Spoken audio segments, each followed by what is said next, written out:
Hello and welcome to another Scrublord live stream. Today it is what is today?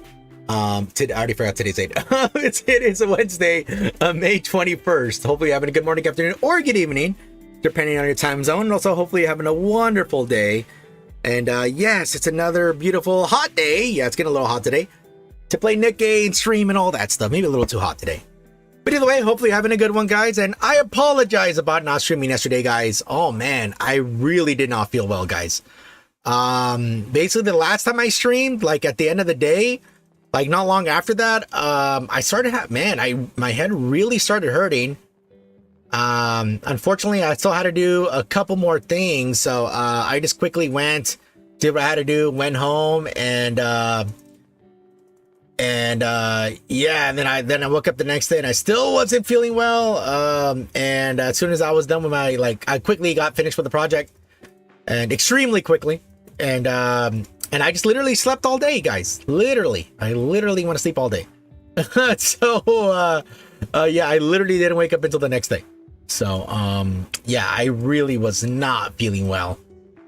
So yeah, that's why I put it on Discord there that I wasn't streaming. Yeah, but yeah, I just knew I had to rest. But anyways, on official Nikke news, yeah, if you guys don't know, what's her name? The SSR Moran there, bonding chains, blood chain, I forgot what it's called. Yeah, her banner had already left. Whoops, I clicked the wrong thing.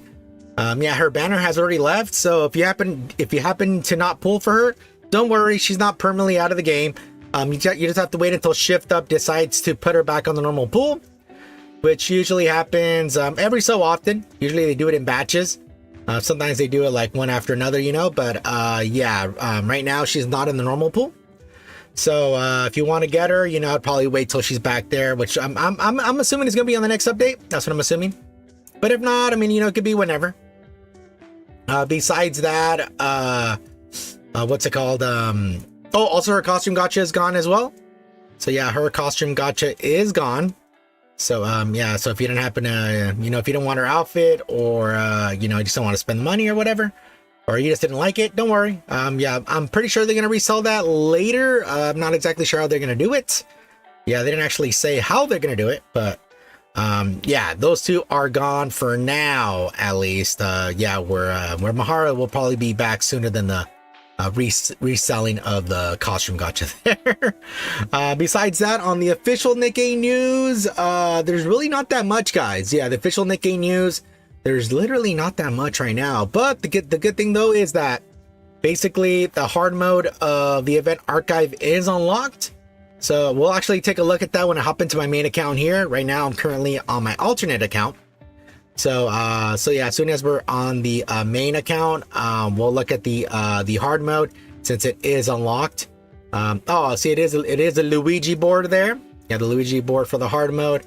And what happens? Ooh, a bunch of books fill up on the bookshelf. Okay, yeah, I'll do that in a moment there. Let me just do the regular daily stuff here. But yeah, the hard mode did happen to unlock. Yeah, I'll buy all the tries needed to get over there, and a little bit more too, since I buy all the tries whenever hard mode unlocks, since that is the best way to get us a bunch of resources, especially for free to play. It's definitely, I would definitely recommend it. Yeah, it's very, very, very handy to have. But yeah, it's up to you. Either way, yeah, hard mode is unlocked, so make sure to keep pushing the hard mode. You get more resources per hour. You get 4 hours per hour, you know, per attempt, compared to 2 per attempt of the regular normal mode. Besides that, I don't think there's anything else happening this week. I'm trying to remember. Let's see. We already had solo raid already. We had co-op already. Union raid? I don't think union raid's coming in. I don't think there's anything happening this week. You know, BCI, because it's just hard mode, and then yeah, I really don't think there is anything else happening this week, not that I could think of. Maybe one of the PvP resets, maybe. Other than that, I don't think there's like anything else coming until basically them announcing the next event, which if you guys don't know, it's heavily hinting towards K there. Yeah, actually I found the burst animation for 4K She looks pretty cool in it. Yeah, obviously it's not fully finished, but yeah, she looks really, really cool. We'll check that out in a moment as well. And then we'll check out some more news. I mean, I didn't happen to read the article. I saw a little picture of it, but supposedly Stellar Blade is going to be having a part 2. Supposedly Stellar Blade 2 is in development. Supposedly. I didn't read the article. Only saw the title. Obviously, there's a lot of clickbait articles. So I'll try to see if I can find the article. And we can see if there is a part 2. I never played part 1. I mean, I'm barely going to play it when it gets released on the 11th. I already have it purchased, guys. So yeah, as soon as it comes out, I'll make sure to download it, have it ready. And then, I'll test it on my computer off stream, which, that way I can make sure everything is running on it and we can have a smooth time on it. Yeah, of course, I'll be playing the hardest difficulty with the hardest armor, which I think there's a certain armor there that makes it more difficult. So yeah, we'll do all that. Well, besides that, yeah, we do have the Stellar Blade collab coming in soon as well. Most likely to coincide with the PC release. Oof, damn, I needed her out. Which luckily is happening very soon. So yeah, it's up to you guys if you want to pull for for the next unit that's coming up here. If not, you can save your resources till later. It is up to you. Oh crap. Oh damn it. Oh man. Anyways, let me look at the chat here, guys. Sorry, I'm trying to look at the chat and oh nice. That broke right before he was gonna attack. Okay, that was super close. That was super close there. Sorry, give me a second, guys. Let me see if I can do it. Ah, nope. Yeah, it's too. I need to keep leveling them up. Okay, I'll let it rock right here. Hey, Okal, how's it going? Moran is so cute, man. Hope one day I get her MLB. Her MLB wallpaper is one of the best. Oh, is that the one where she's flipping you off? Nah, she's doing the kung fu. Is that the one? Is she doing the kung fu handstands? Or is that the one where she has her foot? She's stepping on her foot on the ground. Hey, Super Vince, how's it going? He's alive! Yeah, I didn't die today, boys. I heard the bots Stellar Blade are hard. Don't think it'll be fun seeing you die off. Nah, I'm a pro gamer, guys. I've been playing games way too long, guys. Come on. You think I'm a newbie?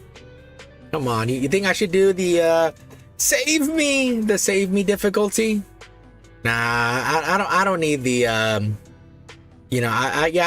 don't need the hand holding difficulty. I could do it, guys. I could one tap it all. Don't worry. I'll go into the first boss, won't even die. Don't worry. It'll be easy peasy. Yeah, I don't think I'll be able to fight all these. That is fine. Oh, sweet. Found somebody who's weak. Scrub is a very old man who knows how to game. Hey, I feel very young at heart, okay? I feel young at heart, alright? Okay? Okay. Come on, I don't even need just for men right now, okay? I still got most of my color in my hair, right? I'll admit I got a few strands. I got a few strands of white, I'll admit. But nah, people say I look like a youngster, alright? True facts. Totally true facts, totally. Okay, let me try to... I don't think I'll be able to beat this thing here. I don't think I'll be able to beat it. There we go.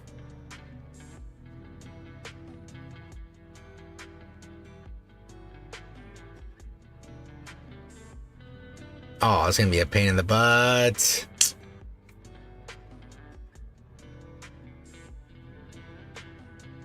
And let me see here.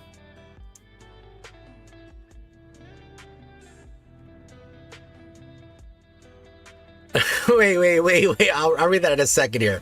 Wait, I'll read that in a second here. Let me see if I can try to survive. No, I can't survive here. But I remember what he said. So he was ready super fast, but he's really old, so it's not really that fast. It's kind of slow. Well, I don't remember what I said there. I don't remember what I was saying when I said that. Yeah, but that sort of sounds like me. That sort of sounds like something I would say. I was trying to let him down gently, okay? Yeah, I don't remember what I was saying there. I have no idea what I was saying there. Okay, I need to do my 5 hits here. Okay, let me grab all this. Oh, I need to grab the pass. I mean, not the pass, the daily login bonus. Oh, damn it. I'll grab it in a second here. Yeah, I don't remember what I was saying. Fastest switch up 2025. It was when you were explaining American Dad episode. Okay, I remember. Okay, that's what was Steve. Yeah, that's what Steve, where he was yeah, that's where he was an old man. There we go. Okay, yeah, I remember. See, guys, I have some of the timers, okay? I have some of the timers, all right?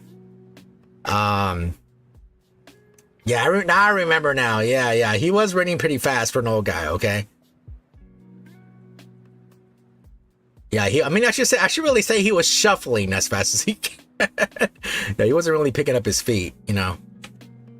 At that age, it's a little hard to pick up your feet. You know, your knees hurt, everything hurts, your back hurts, your arthritis is acting up. You know, everything is acting up, you know? Oh no, I need to reload here fast. Oh crap. Okay, yeah, we'll be able to make it. Oh, this is like easy. Oh, this is when they updated them. Okay. Yeah, it's not as bad. It's not as bad to defeat this one right here. Yeah, now I remember what I was saying. Yeah, that was with Steve. Yeah, I totally remember now. Funny episode. Really funny episode. Okay, so I think I did those. And let me do my 5 hits here to push this. Okay, hopefully I don't get a blocked in one of these. Yeah, I think I have enough combat power to like push through everything here. Oh, I got a text? What? Who the hell texted me? Let's see. It was an automated text thing. Some ads came in for a grocery store. Let's see. While this thing is pushing through here, let's see if there's any special today.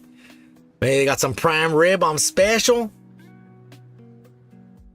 Let's see. What do they have on special this today? Some beef chuck roast, $4.49 a pound.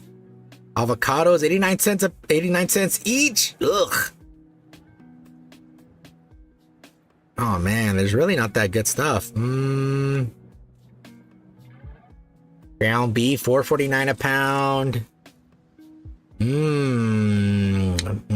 Fresh salmon, look like salmon steaks, $6.99.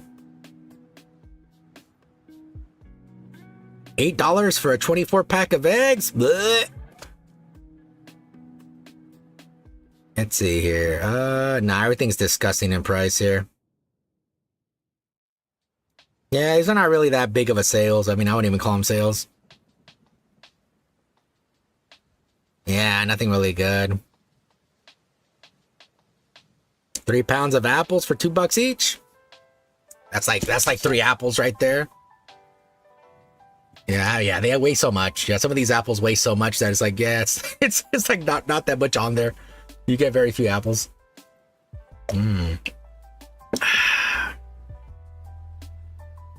Yeah, that's when you know when you're getting an age, you know? You get excited for the for the deals.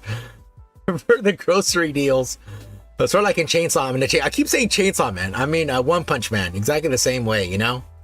He's excited about the cheap meats during the weekend, right? I think Sunday? I don't know if it's Saturday or Sunday. I forgot what day the cheap meats are. Sort of like that, you know? I get excited when I see them. I'm like, ooh, but it's okay. It's all right. It's all right. Push it back. I'll push it back. All right. But yeah, guys, I'm feeling much better though. Yeah, I told you guys earlier. Yeah, I was just feeling really, really ill. Yeah, but I'm yeah, thanks to all that sleep that I got. Oh man, I'm so much better now. Yeah, I was like, man, my head was just hurting. I had to use the bathroom a lot. Oh my lordy. I haven't used the bathroom that much in a long time. Yeah, I had to use it. And I have to answer this call. Sorry guys, I'm answering this call.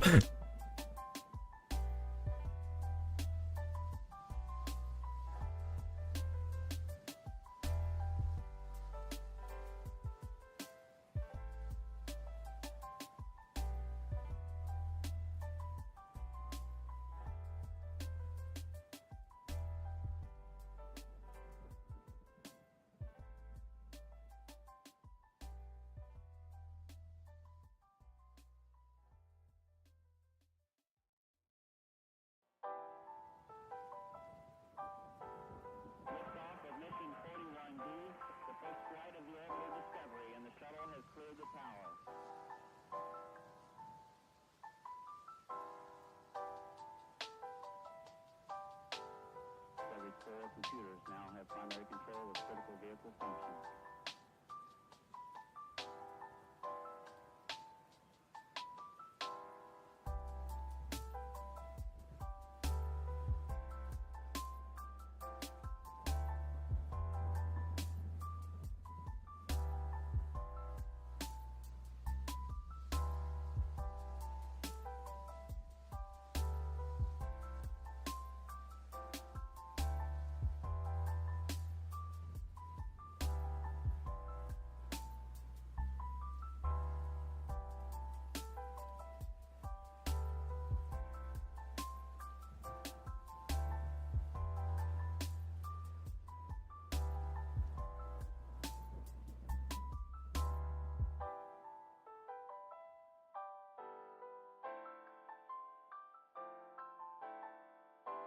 Woo, sorry, I had to finish that phone call. Sorry, very important phone call.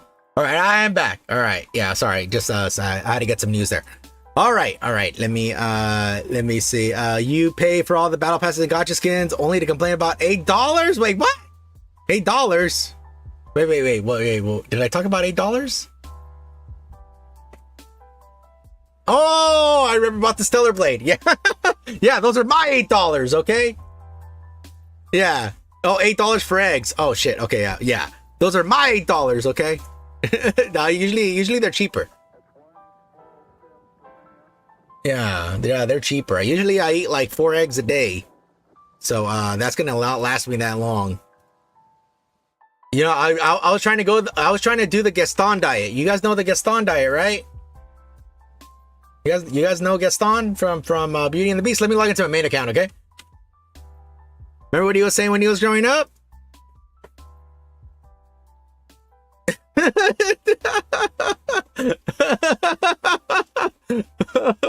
Hey, Super Vince. No. I had to answer that call, Super Vince. I had to put myself on mute. It says $8 for Stellar Blade. No. I was trying to save some money on Stellar Blade. Yeah, I was trying to save some money on Stellar Blade there.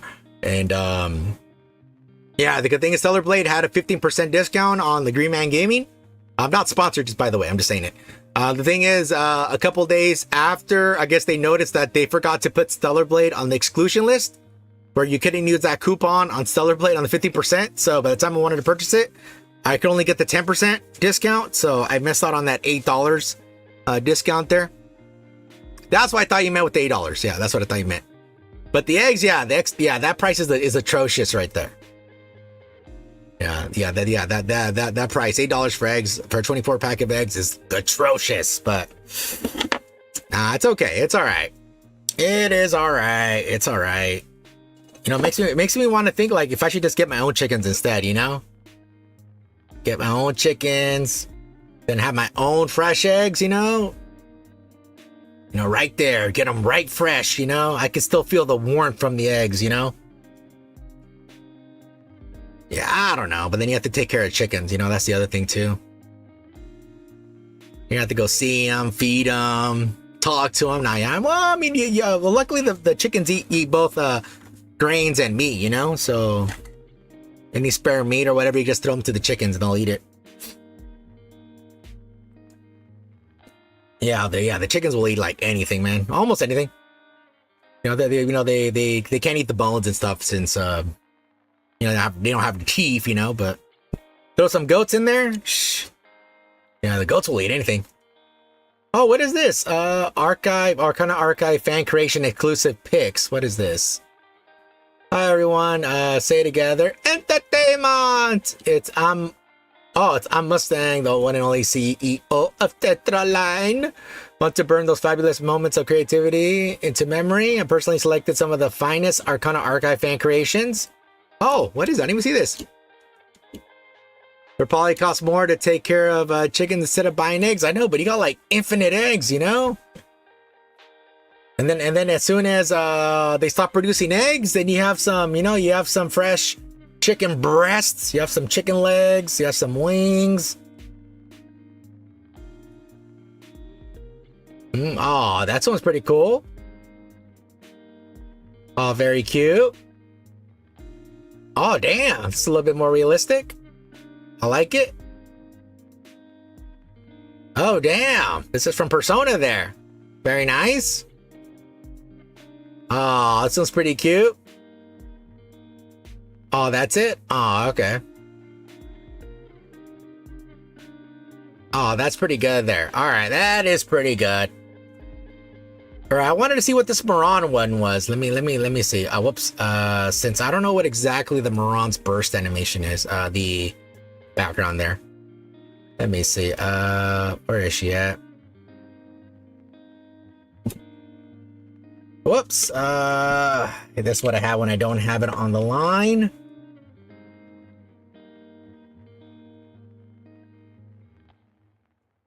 Okay, that's so yeah, so she is flipping you off. Okay, this is the one where she's flipping you off there. Okay, that's what I thought. That's what I thought. I'm like, I'm pretty sure she's flipping you off on that one. Ah, okay. Yeah, I know she's doing the kung fu pose, but yeah, I remember somebody made an edit of Moran there, and they made it so she's flipping you off. instead of doing that, instead of doing the hand pose, like sort of like what Neo did to Morpheus, and he went like he did the come over here pose. Or was it Morpheus that did to Neo? Shoot, I'm trying to remember. It's been such a long time since I've seen it. Yeah, whichever. One of them did to the other one. Oh, damn it. I hate when I click off there. Okay, let me do it again. Okay, there we go. Let me just make sure I got the right ones. Damn, I got a lot of free gems today. Got, what is that? 65 there. 65. Oh, nice. Oh, damn. All right, I got a lot of gems today. All right, that's good. A lot of gems. All right. Yeah, and then I'll show you some stuff I found for Kay here. Yeah, I happened to find her burst animation there. Looks pretty cool. Yeah, she has like this really cool pose that she does. And that's pretty much it. Yeah, it doesn't look too elaborate since it's not like fully done. It just only shows her. So, yeah, I'm assuming it's her burst animation. Unless it's something else, but I'm assuming it's her burst animation. Unless it has to do with like her event. Yeah, but she looks pretty cool. And she looks all happy, and yeah, she's showing her chesticles there. Right in center. Okay, let me keep just talking to the chicas here. Let me see, what is she asking? Do you have anyone in mind? I'll put Emma. Oh, damn it. She didn't want Emma for a cooking class? Okay. I wonder why. So what do they ask? There's this person who's been acting strangely nice to me. They must be up to something. You should be more trusting. They may have nothing but honest intentions. Oh, no. I wanted to break down her mistrust.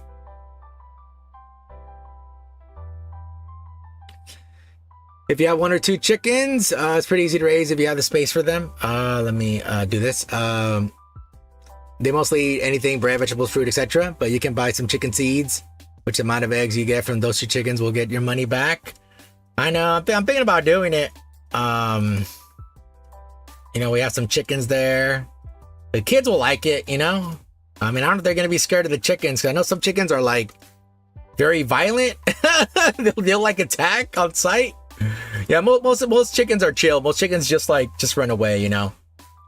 Yeah, I've been on a few farms where, yeah, some of the chickens, man. No, they instead of running away, they would come and peck at you. They'll be like, what the fuck? Yeah, no, these chickens, yeah, you would think a chicken would run away, right? But no, they'd be like, what are you doing here? This is my plot of land, boy.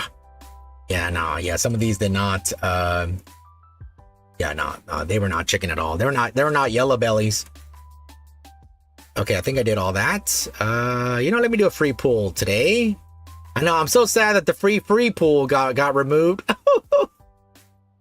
Only got 2 SSRs, I know, only 2 SSRs, but I want more SSRs, you know? Man, I didn't get nothing, man. I don't get nothing with these. Okay. Better watch out for them coyotes, raccoons. I'll snatch them chickens right up. Also get super dusty because of all the dry chicken poop. Oh yeah, I forgot about the coyotes. How's it going, Minty? You know, I'll put a fake chicken in the center, you know. Put a fake chicken right there. And as soon as I see a coyote, I'll yell at it, okay? I'll have to think of something. Something like, okay, what can I do here? Oh, got some pretty good stuff. Yeah, I actually got two pretty good stuff there. Yeah, I have to think of something.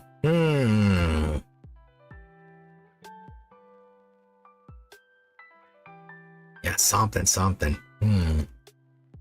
Maybe I should just train them to attack, you know? But what happens if they revolt, you know?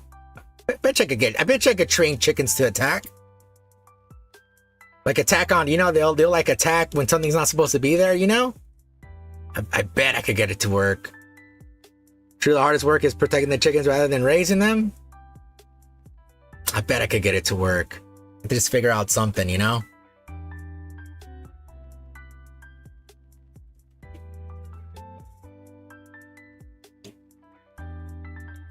Yeah, you know, I'll have to consult the manual. You know, I'll have to consult Chicken Run. All right. I think I'll be able to. I think I'll have to get some tips from that movie.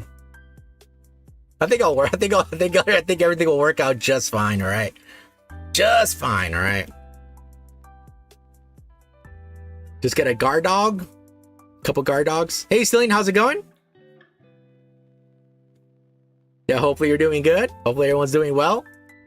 Yeah, let me try to get a little bit farther here with this bug here.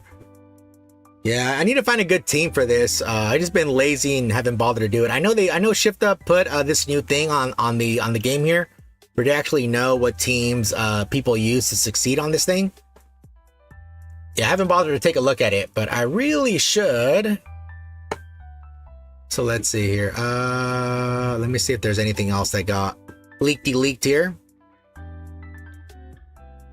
Let's see here. Did anything get leaked last time? Let me see. Oh, dude, this is taking forever to load. Oh, my lordy, my internet's draining. Sorry, guys. Okay, I was trying to see if there's any leaked information. Sorry, my internet was acting up here. I haven't even been paying attention to the game. Sorry, guys. I haven't been paying attention here. I was trying to see if there's anything here. I doubt there's anything. Yeah, I don't see nothing right there. That's weird, huh? I don't see nothing, man.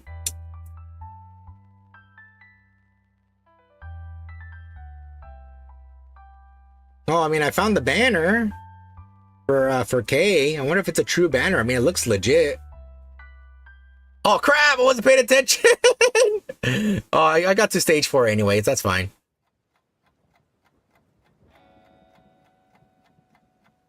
Oh, I found a whole bunch of the Chinese stuff, I think. I think it's the Chinese stuff. Let me see. Is it the Chinese stuff?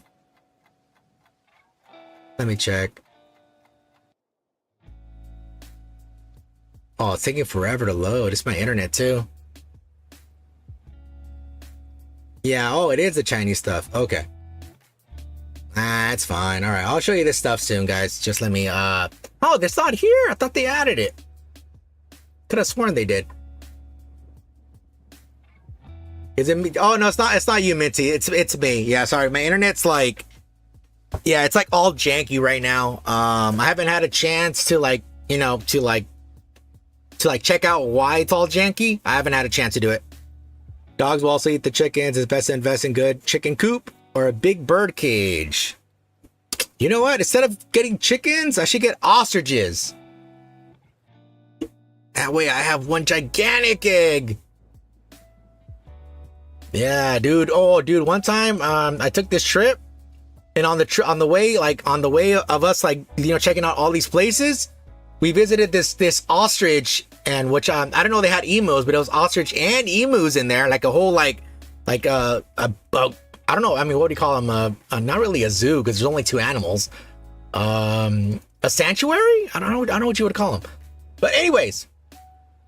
Yeah, the dude. Yeah, so they had, okay, you know, it was so cool looking at them and stuff. And anyways, you could buy an egg, right? But I don't think the egg was real. I don't think the egg was real. But dude, the size of the egg, oh my lord! I think it was like one of those fake real eggs, if you could say it like that. You know, just like it's modeled after a real one. And I do the whole dude. It was pretty expensive. It was like 40-50 bucks for that egg. So I was really contemplating, like, should I buy this egg? You know, it's not real, but like it looks so cool because it's so gigantic. You know. So the whole time, like I swear, like half the time I was figuring out if I should buy that egg or not. And but so we left, and I never bought the egg, right? So, but the whole vacation, I was thinking about buying that egg the whole time. And oh my lordy, let me let you this go, guys.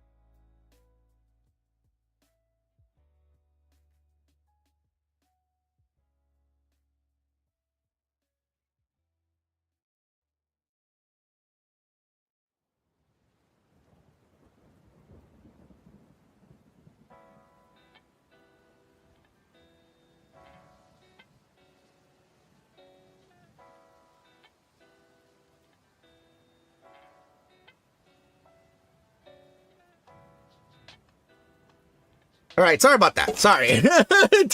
Okay, yeah, so the whole time I was like, damn, what should I do here? What should I do, you know? And then, yeah, so I never did. And then, so the whole time, like, you know what? Let's drive back. You know, they're like, well, if we have enough time, we'll drive back. And we didn't have enough time because by the time we got there, it would have already closed. And I'm like, damn it. I never bought that egg. But anyways, I looked up how much egg you get. Bruh, you get so much egg. Like literally, if you're able to get an ostrich, here it is, ostrich egg. Oh, dude, I think this is the same egg. Oh, I think this is the same egg. No. This one's like too round. The other one was not round. Oh, maybe it was this one. Oh, and I got first place again. Woo, diamond one. Let's see. I mean, I found it online. It was only for like 23 bucks. But it felt nice. Like when you held the egg, it felt nice. Look at like here.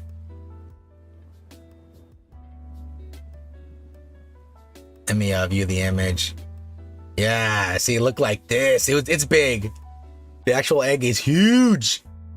See, I put how much yolk do you get from an ostrich egg? Yeah, you get a lot. You get a lot. Look at that. Here you go. Look at here it is. Look at an ostrich egg yolk is equivalent to the yolk of approximately 24 chicken eggs. This means that a single ostrich egg yolk contains a significant amount of yolk compared to standard chicken egg. One ostrich egg can easily feed a group of 10 people. The yolk makes up 20% of the total egg with the rest being the white egg. Yeah, so it's like that, guys. Yeah, that's why instead of having chickens, I should just get ostriches instead. Look at that. Yeah, you see it's big. Yeah, the egg is ginormous. And it's pretty hard too, believe it or not. Like, yeah, like you would try to squeeze it and it'd be pretty tough to break.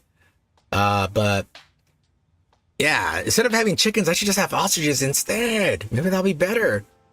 You know, they could even fight off the coyotes, you know? They'd be able to stomp on them. You know, they'd be able to like spread their wings and look bigger than they are, you know? They would get their homies and chase after it. Yeah. Yep, I had an ostrich omelet once. Could not even finish half of it. Yeah, they do. They're so huge. And now it's making me regret more not buying it. I knew I should have bought it. Find you someone. Okay, I'll try to find a video here. Let me see. Egg cooking omelets here. Let me see if I can find it. Oh, here it is. This is like a minute here. Yeah, I won't put the audio because I don't know what the audio is going to have here. Yeah, my internet might go doo-doo here, guys, in a second.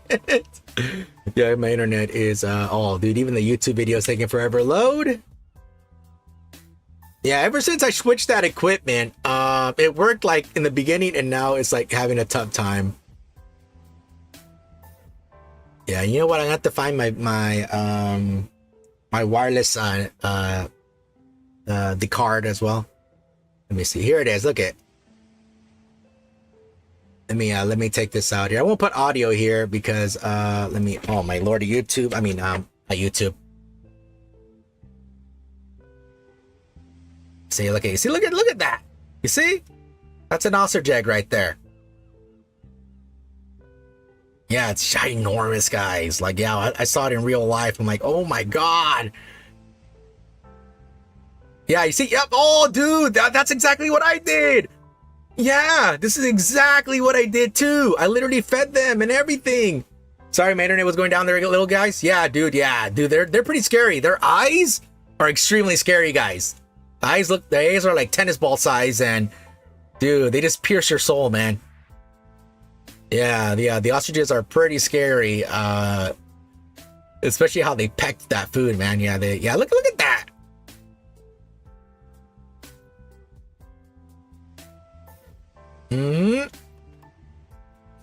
Man, imagine trying to eat a whole ostrich egg every day. Uh-oh, crap, I'm dying. Oh, I'm good here. We'll survive.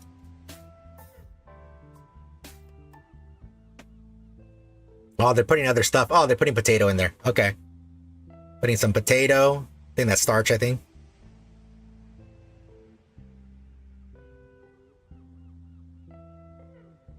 Oh, dude, they're not even going to finish a quarter of that.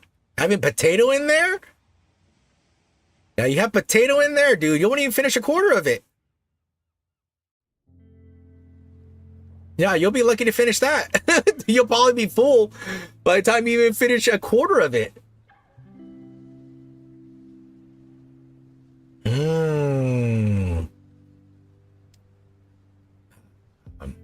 You know, and then as soon as they stop producing eggs, you know, you have an ostrich burger, you know? You have some ostrich steaks. I wonder if the legs are edible. I wonder. You know what? I always wanted to eat one of every animal. I know some animals we can't eat, you know, because either they're like not edible or two, they're illegal, you know? But I would love to eat one of every animal, you know? They say you are what you eat, you know? So if you eat like a bison, what? I guess you would get big and hairy? I don't know, shoot.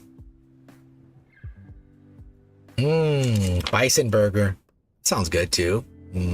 Bison burger. You know what? I need to find like an exotic butcher shop, you know? They have like all these different animals in there, you know? Like all of them in there. Tell that to people in East Asia.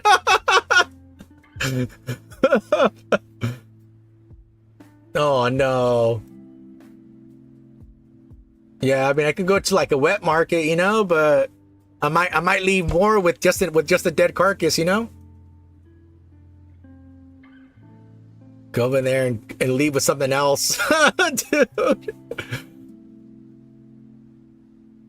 Yeah, that'd be pretty good though. I mean, I would like to try it, you know, but I would have to first like, you know, like have a steel will, you know? I'm like, all right, I have to prepare. I'm like, all right, I have to prepare myself to eat it. Because some stuff looks nasty. You know, some stuff does look nasty. Not only that, some stuff has to be prepared a certain way. Because sometimes it just tastes horrible if it's not prepared a certain way. Because especially like the gamey stuff, you know? Sometimes like that's like, ooh. Or sometimes like stuff that's fed a certain way too. Oh yeah, they sort of taste terrible as well. But it'll be so nice, you know? That way one day you could tell people, oh yeah, I ate a bald eagle, you know? Just don't tell the government, I guess, that you ate one. You have to go to China or something. Somewhere where they don't really care. where it's an endangered species, you know?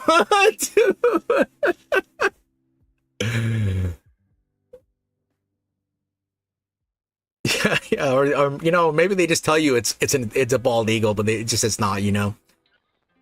Will just tastes like beef. I think horse was one of the better meats. Ah, horse. Yeah, I don't think they have that much meat in there. I think it's like 30% meat, I think. I also like try it. Thailand was interesting with all the bug options. All the bugs. I mean, I ate some bugs before. I remember going to this big fairgrounds, like this big fair, and they had some crickets that were covered in this chocolate. Dude, it tasted exactly like a Kit Kat, guys. Exactly. They picture a Kit Kat, like the crunch, the taste, exactly the same. Like, yeah, dude, I could give you a blind taste test, and dude, you would think, oh yeah, that's a Kit Kat. And I'm all, nah, that's crickets, bro. That is crickets, dude. Yeah, I mean, the only downside is, like, you would have some cricket legs on the middle of your teeth, so you'd have to be a little bit careful who you kiss or smile at, that would be the only thing. But yeah, it tasted exactly the same. Exactly. Scrub would eat an ugly ant. I mean, all the ants look the same. I wouldn't call them all ugly, but as long as it's not poisonous, I guess. Okay, I know a fire ant, when it bites you, like, yeah, like, it really, really hurts, but I wonder if you eat it, would it be the same? Let me check that out. Let me see. If you eat a fire ant, would it still burn you? Let me see. I want to see. Let's see. Oh, damn it. I can't even eat it. It says, yes, fire ants. Fire.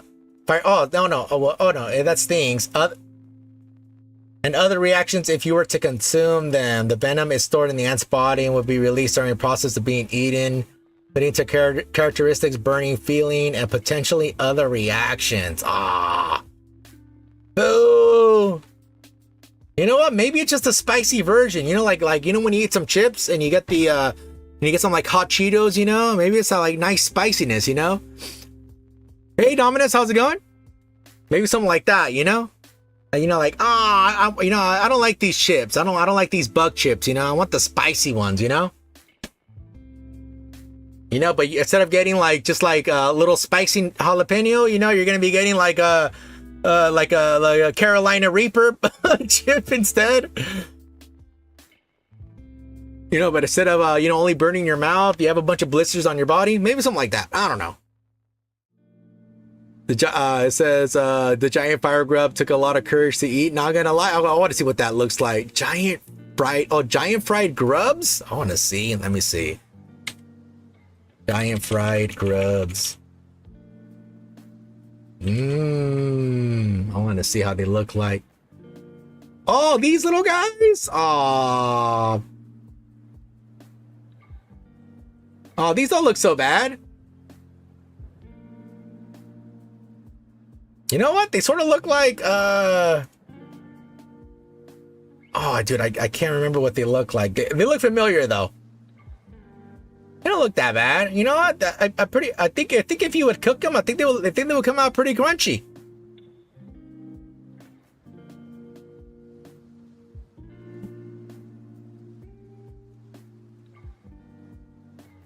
Dude, they're pretty big.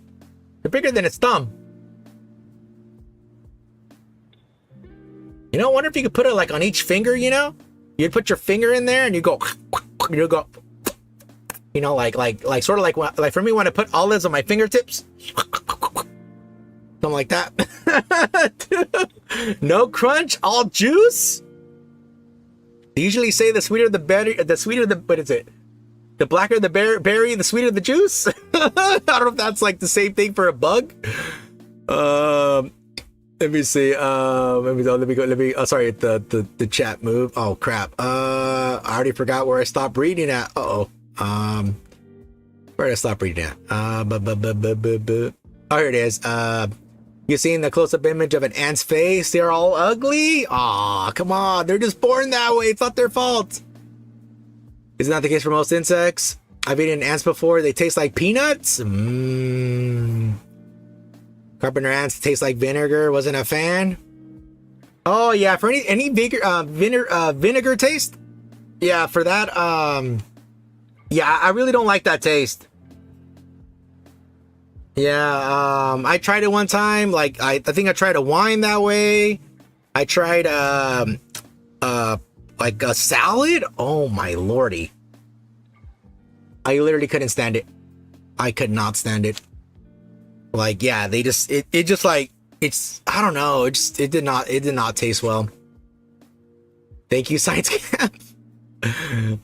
Grubs taste like peanut butter. No crunch, all juice. Yeah, that's what my friends was about. Coog.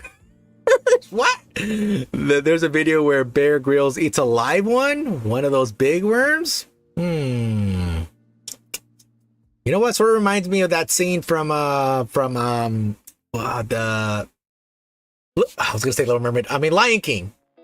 When Simba, when he meets Timon and Pumbaa, and he's like, I could go for some cantaloupe. And I was, we're sort of out of cantaloupe. You know, they sort of go through all the hierarchy, you know. And he goes, what do you have? Bugs. And then, you know, then he's literally getting this big old worm, and he's dude, getting all these bugs and just swallowing all these bugs. Which I think a majority of the bugs have like a crap ton of of nutrition for you. I'm pretty sure a lot of them do. Like a lot of them have like a lot of protein, all that stuff. I know people are like saying, oh, all the elites are trying us to like make us to consume bugs and all this stuff, you know. And all this stuff like that. Yeah, I don't know. I don't think they taste that bad. Bear Grylls is a kind of a scam, though. Oh, yeah. You know what? I saw a video of Bear Grylls where he said he was going to cross this gap. And he says this gap is very unstable, you know, just like any major movement could cause it to collapse. And if I happen to cross this gap while that happens, I might be able to fall. Yeah. So they show him like carefully going through this gap, right? And then somebody posted a video of themselves like literally crossing the same gap, and it's like not even a huge gap. And on top of that, there's like a bunch of people around, like just a bunch of tourists, like just around it. Oh, dude, it's so hilarious. Let me see if I can find that. Let me see if I can find that video. Oh crap, this is the last stage. Okay, let's see the final cutscene here, guys. Sorry, I didn't even notice we're on the last stage here. Let's see the final cutscene. Yeah, this is the last cutscene of the thing here. Let me put my headphones on. Yeah, I mean, I'm pretty sure he did a bunch of other shady stuff in the show. I don't follow the guy too much. I mean, it's pretty entertaining. I mean, I liked when he had like these reality shows where he would pin other people against each other. Of course, you know, they're all safe. They're never in any danger of dying or whatever. But let's see the final cutscene.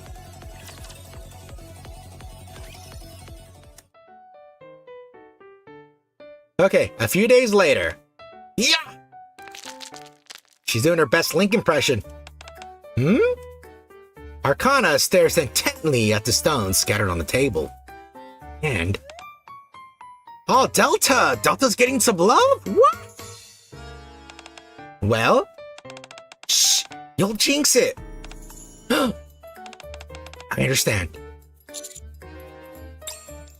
Delta, who is sitting across from Arcana, gulps nervously and stares at the stones. Ah! What is... Delta cuts herself off and covers her mouth. Oh, it's okay. You can talk. It's all done. So, what does it say? I think it would be better to look nearby. You see how this stone is tilted to the side about 25 degrees? She nods. That means that you should look carefully around your surroundings. Glance. In terms of your relationship, it's saying that it's a person you already know. You asked me how to become normal. This means that you'll find the answer very soon. It's just fortune telling. Don't take it too seriously.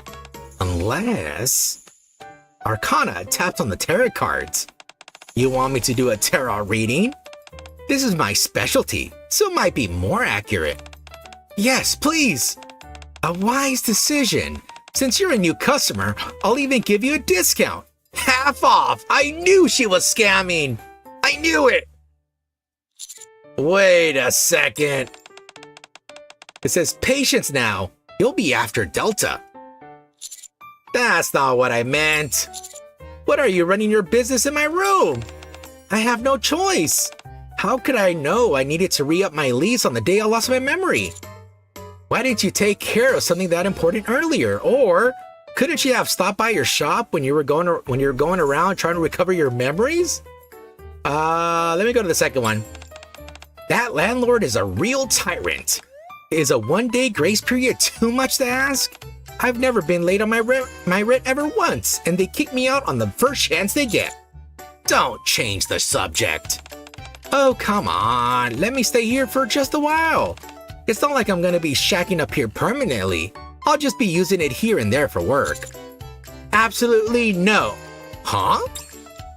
The ground beneath me starts to undulate, and I shoot up. What in the world?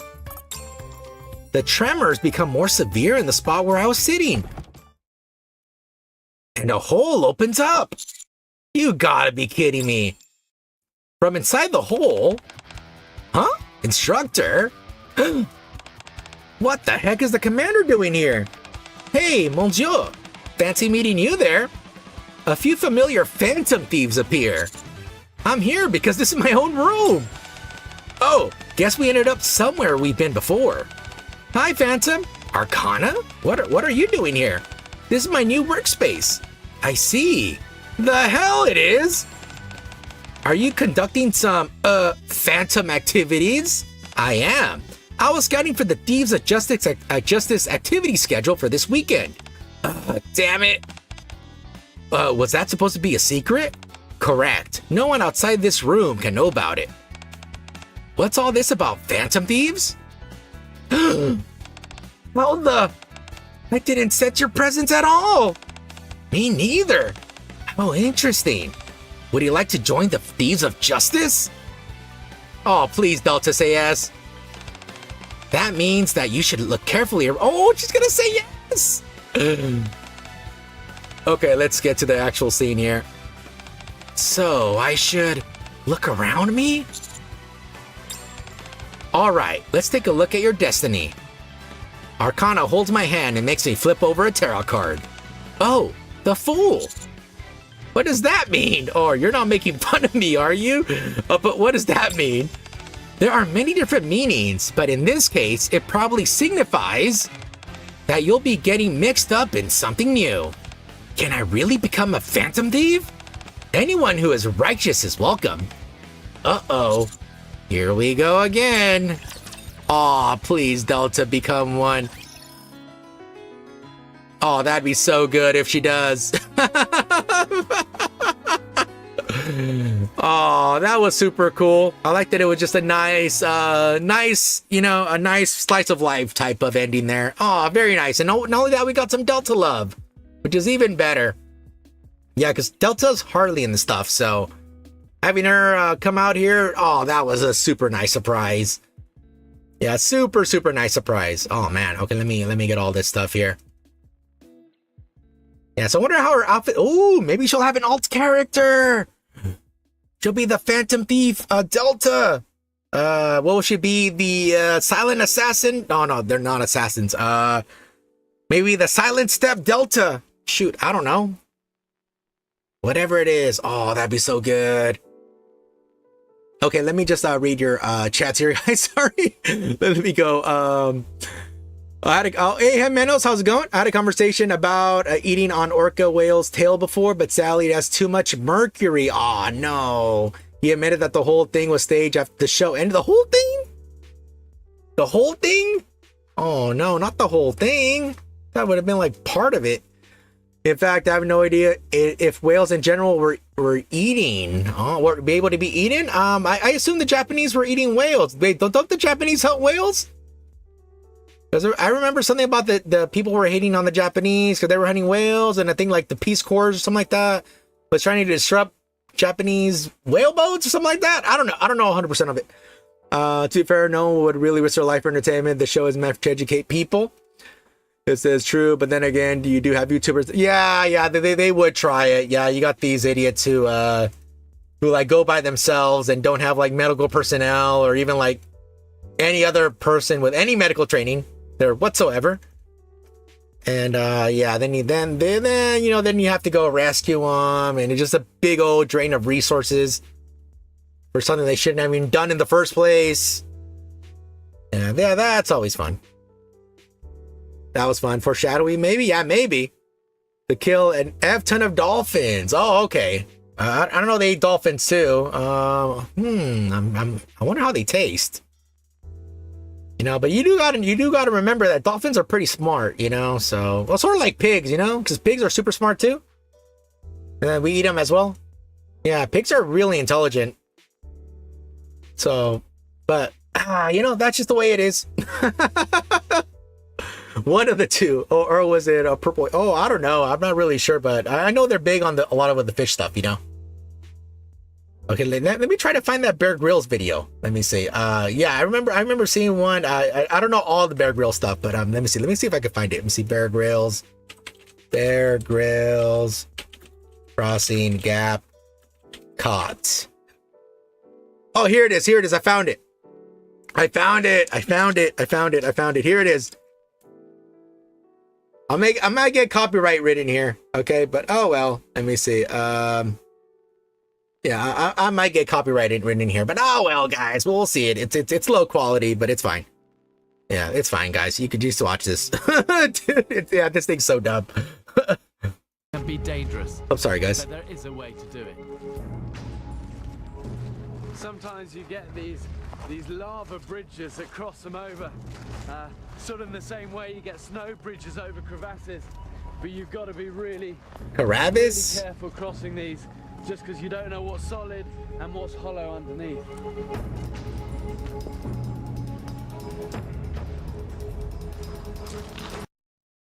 Yeah, see, here's the real life.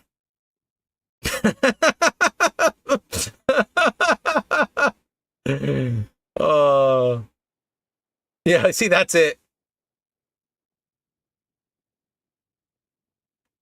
See, there's the cars over there. Just a family outing. Yeah, that's it, guys. Yeah, that is it.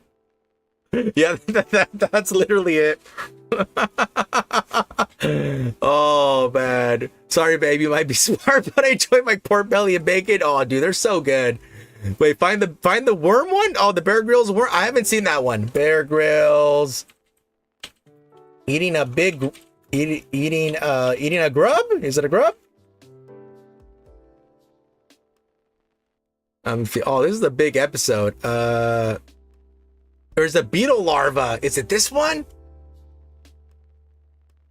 Is it this one? Let me see. Might be this one. Okay, I'm probably gonna get copyrighted stricken. It's all right. We can watch it here. Ready for this? It's already too late. We're watching Bear Grylls stuff. Too late. Okay, let's see here. Let's see. That's a bunch of bass. Oh my lordy! Damn! That is huge! I mean, I would say it's average size, but you know. This one has been living in there a very, very long time. Is he gonna suck it first? I'm gonna need to eat for a week. Is he gonna lick it?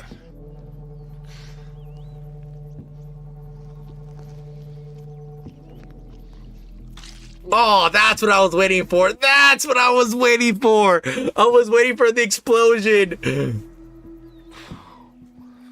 Pound for pound, insects like these contain more protein than beef or fish. They're perfect survival food. Yeah, you're dropping all the protein there, bro. Ranks as one of the worst things I've ever eaten.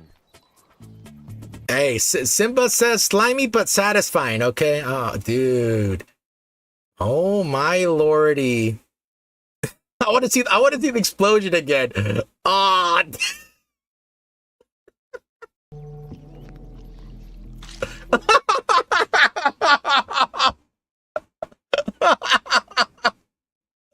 Oh man.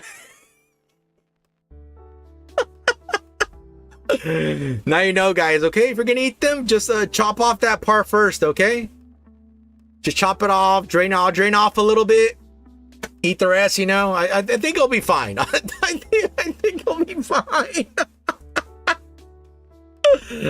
Oh man. I mean, let's be honest, American reality. Yeah. The American stuff, dude. Yeah, they put unnecessary music in there. They put like these weird zoom-ins in there to denote action when sometimes there's like no action in there. There's sometimes like they cut stuff, like they cut different pieces of episodes together and try to create like this drama that never even existed. Yeah, I remember like somebody caught, I think Fox, like even way back, they were doing a show because like these girls were fighting, but it was like a serious fight, but the way they edit the show, they sort of made it seem, because the way people caught it is the girls were wearing different socks. So one episode, like the girls were wearing white socks, and then on the different frame, like the girl had a different pair of socks on, but they were like sort of saw like similar clothes on. And then it went back to the original socks, like right away. Yeah, so yeah, I hate when they like even for like the Gordon Ramsay stuff, like even like the Hell's Kitchen and stuff.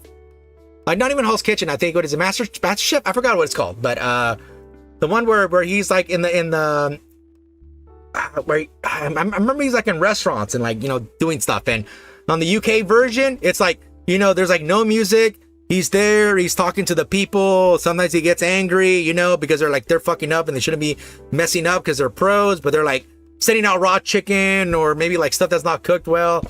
You know, everything appropriate. You know, he gets angry when he's supposed to get angry, and then, you know, not when he's not. And then the American show, it's like all freaking dramatic, all the music, you know, they make everybody like so timid. Oh my God, don't yell at me.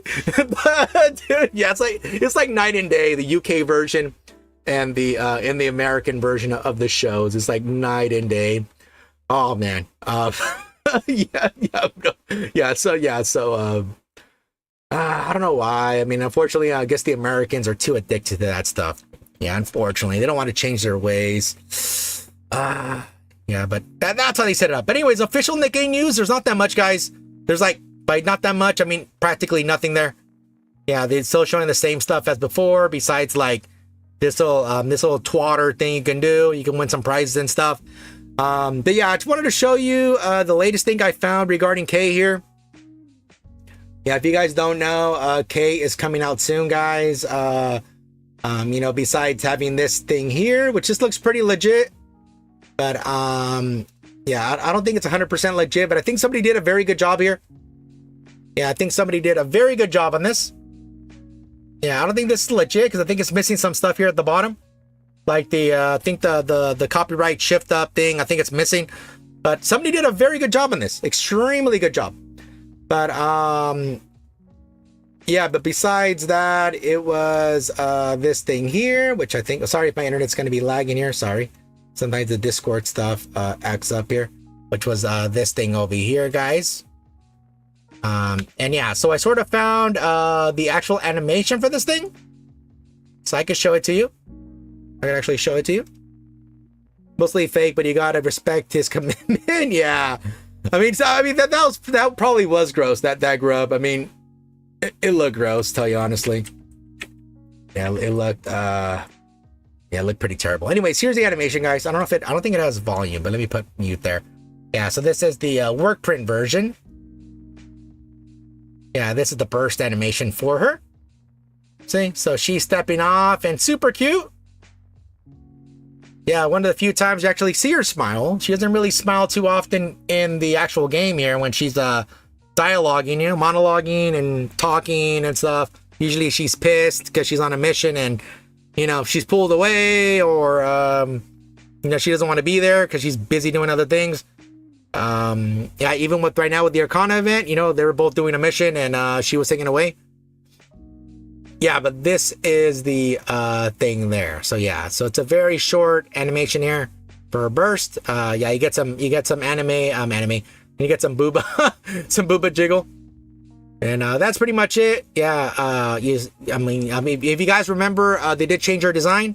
Because remember, before she was wearing basically half a pants, but on the right side, it was wearing shorts. Yeah, I don't know if you guys remember the old design. Which, if you don't remember, I think I still have it here. Let me see if I think I still have it here. Let me see. I think I still have it here for you guys. Let me see. Oh, here it is. Was it this one? Yeah, here it is. Oh no, that wasn't it. Oh no, this is a newer one. Oh, it's not here. What the heck? I thought I had it. Sorry guys, I thought I had her old design. Or she had her shorts there. It's not there. Oh, sorry, I'm gonna have to go the long way here to find Kay, since I can't go alphabetical order on this site. Since her name starts with one letter, so it's gonna bring up every single character that starts with the letter K. Oh, sorry guys if my internet's lagging here. Sorry, it's downloading this thing here. Hopefully it shows the old version of K, or I'm gonna regret doing this. It's not gonna show it. Yeah, I thought I still had the old version of K.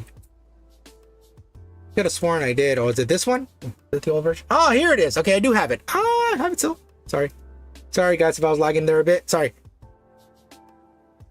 Yeah, here it is. Yeah, so she was wearing this, guys, before. Remember, she was wearing the shorts. She was wearing the pants and the short. Yeah, so that's see, and plus she had this weird face too. Yeah, her face was different as well. So that was her official design back then. Before they changed it. So now they gave her a new face, and they changed her pants here. So it's like basically half pants, half nothing really. Yeah, even right here, it goes all the way to her hoo-ha there. See? Oops, sorry. This goes like this. So yeah, this is the newer design here, which this is the one that's actually there right now. You see, so it has it right up to there now. See, so, and also her face, see, is significantly different as well. So yeah, that's what they changed from the old design. Everything else is pretty much the same. Hair is the same, the gun's the same. Oh, and also the side thing too. I forgot about that. Whoops, I forgot about that. The side thing. I mean, everything else is pretty much the same. Yeah, they just gave her here. Goes up to her hoo-ha, and then made the side and change her face. Yeah, those were the three things there that got changed from her design. Hey Blitzar, how's it going? I need some suit, man. Apple bottom jeans, boots with the fur. Boots. Dude, I have not heard that song in a long time. You know what? Dude, back when I worked retail, dude, I had this, I had a coworker who, oh, dude, it was embarrassing. Dude, a girl was literally wearing that which she just described there, apple bottom jeans, and boots with the fur, and bruh, he sang that song right there. Everybody was like, "What the fuck are you doing?" Yeah, that was his way of flirting. Dude, everybody was like, "Oh, dude, oh no." Bro, this guy. Oh, well, this freaking guy, dude. Dude, oh no. Make sure to do your TA. Oh, I did that, Minty. Yeah, I've been playing it like an hour or two before reset, so I've actually been doing them. Yeah, today I almost missed it because I had to do it like 15 minutes before reset. But yeah, so I quickly did them. We're old now. Yeah, I still feel young at heart. Okay, I still feel young at heart. Anyways, guys, let's look at some gaming news here. Let's look at some gaming news. And yeah, supposedly, let me see if I can find the article, if it doesn't have it here. But supposedly, I mean, I haven't read the article. I only saw a picture of the headline. That supposedly Stellar Blades Part 2 is in development or something like that. Let me see if I can find the article first. Let me see. I don't know if they put it here. If it's not, I will find it. Yeah, I didn't read the article, so don't take it with 100% there, guys. Here it is. Here it is. Okay, it's by Forbes. Oh, Forbes is even writing about this. Oh, fancy. We got Forbes, man. Forbes is writing about this. When are they releasing Sword Maiden? I believe at Reset, no? I think at Reset. Resets like in about 30 minutes now for BD2. So I'm assuming at Reset. Yeah, I was gonna do a bunch of pulls on her and also the other unit for Horizon Walker. That other one, the Shmexy unit, yeah, she's being released on Thursday as well. Solar Blade bosses aren't actually that hard as long as you don't have Butterfingers. Okay. I won't have butter on my fingers. I won't eat a Butterfinger. Wait, are Butterfingers still being made? Anyways, Stellar Blade sequel confirmed, possibly coming in 2026? Wait, what? Didn't they just barely release this game? Wait, when did Stellar Blade come out? Stellar Blade, PS5 release date? Wait, when did that come out? Oh, that barely came out last year. Wait, what? They're gonna pump them out so quick. Okay, it says Stellar Blade was one of my favorite games of last year. A stellar action-adventure title that did not deserve the culture war nonsense that surrounded it. Now fans have some good news. After previously saying that a sequel could be in the works, developer ShiftUp has posted a slide in the recent investor document. Oh, we can watch that. Labeled IP expansion on its way with high visibility. That includes part of a graph that labeled platform expansion and sequel, which appear to be placed in 2026 section of the chart, which could be about 2 years or so after the first game. That's not exactly common in the game sphere these days. So we can actually look at this here. So we have on the left-hand side, it says Stellar Blade console, and then Nikke here at the bottom. Nikke in gray. It says user acquisition retention, new market entry, platform strategy, platform expansion, sequel, and then project Bishes, not switches there, and then something for 2027. Not really marked.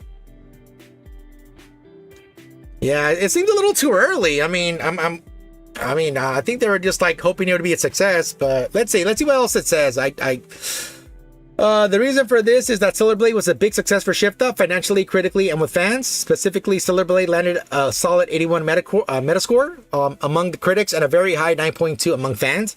Stellar Blade has consistently been updated with new features like a boss rush, but mainly a slate of new costumes, where dozens have been added to the game, acquired in various ways. I'm not quite sure what platform expansion is, though. The best guess is that the game may release on other hardware like Xbox, which previously it was PlayStation exclusive. There also a question of the upcoming Switch 2, which will likely have the power to run a new game in 2026. And obviously that console is going to sell quite well. However, it's unclear what sort of deal may be placed with PlayStation, whether it was just for one game or any potential sequels. The document does not address that minus the platform expansion bit. So here it's oh, I thought that was something else there.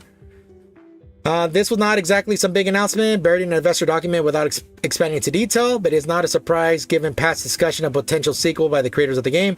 I'm still impressed that it could be here as soon as 2026.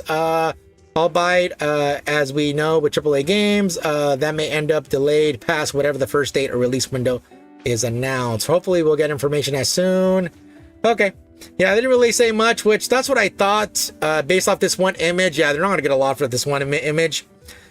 Yeah, I can't see it being released so quick. I mean, yeah, they're still worried about the game, being successful in the first place. Yeah, now that it is successful, I mean, they could go full steam, but I think it would be too early, tell you honestly, for another sequel so fast. Yeah, it's too fast. You feel blue ball blitz hard? We'll look at this thing here in a second here. Let me see this thing. Let's look at the attached file. There's two things. Okay, so my internet might lag here a bit. Let's see here. Let me just go down here a bit. Forbes only wrote the article because you can pay writers to write an article on whatever you're promoting. True. That's not possible. It says they'll be delayed like 2 or 3 years at least. Yeah, article's kind of vague. It's probably a pre-production now. Probably won't see it until 2027. Maybe even a sniff in 2027. More like 2028, but then again, depends on how aggressive they are with their development pipeline. What Xbox, bro? We want PC? I believe 2026 can be PC release of first Stellar Blade. Can't wait for the hate for this game to come back and show the games like Stellar Blade is what we want. Yeah, oh yeah, Blitzar, yeah, Stellar Blade comes out next month. Towards the beginning of next month, the 11th. But anyways, we can see what they were saying here. ShiftUp was saying for their investor, their investor stuff here. Is it a long thing? Oh, it's a pretty lengthy thing here. Okay, you can just see it. And what else did I download here? What is this? Oh, it's the same thing, but in a PDF format. Oh, okay. So I downloaded the PDF for nothing there. Real? Yeah, for real. You don't know? What? You don't know? I'll show you. Yeah, it's coming out. Yeah, I'm surprised you don't know. And also, collab's coming out too, Stellar Blading, because you didn't know. It's coming out the same time. See, June 11th? Is that right there? I already bought it. I just have to wait for it to get unlocked and to submit it to my account. Yeah, it's already here. Yeah, you get a yeah, I think it's a Scarlet boss fight, I think. A bunch of new costumes, CD key for Nikke if you buy the complete edition. You get all the expansion pack stuff that came out on the PS5. So like the Nier Automata and the Nikke stuff. Yeah, there's like another boss being added and yeah, some other stuff too. My PC can run it. Yeah, it actually meets the only thing it doesn't meet is the GPU, which is it meets the RAM, but not the number here. It meets everything. I have an i7. I have 32 gigs of RAM. The video card, I'm barely gonna reach this. I mean, all this other stuff I have no problem. Yeah, the only thing I don't, even on the recommended, like I have all this stuff here. I just don't have the graphics. That's the only thing. Everything else I have. Yeah, I have 32 gigs of RAM. Yeah, sorry guys, my internet's slipping. My internet's slipping there. Sorry guys, my internet's acting up there. Apologies.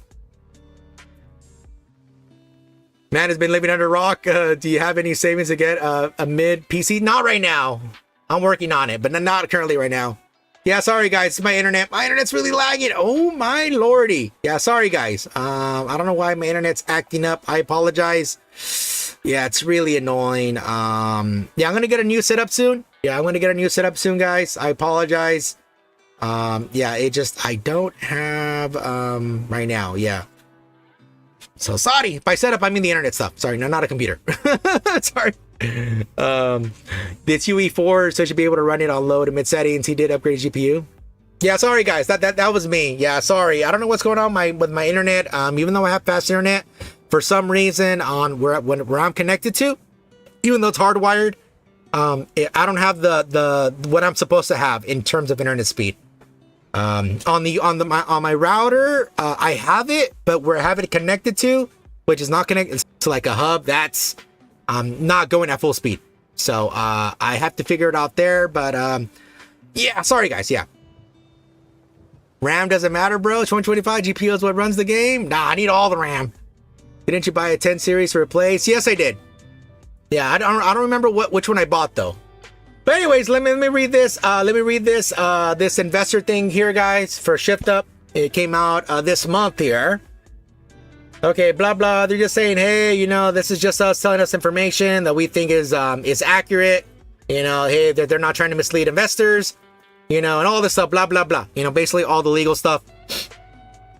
Anyways, let's go to the other stuff here, the main important stuff. Yeah, so here's the company profile. Yeah, here's all the stuff there. Let me try to go to the actual stuff here. Yeah, the actual stuff here, okay?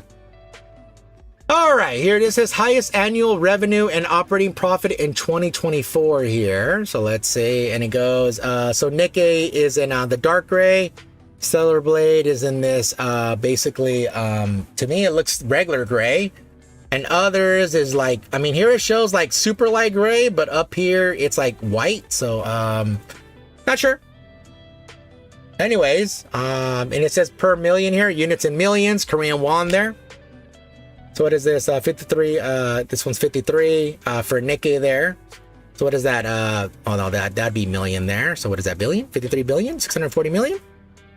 Yeah, that's how it goes. Anyways, so looks like, what is this for the 2022 there? Yeah, so you can see even Nikke kept increasing there. What was that? Damn, that increased it quite a bit. Went from 53 to 164. Oh my lordy, that's a major increase there. And then from the 24, just went a little reduction there. Went from 164 to 151.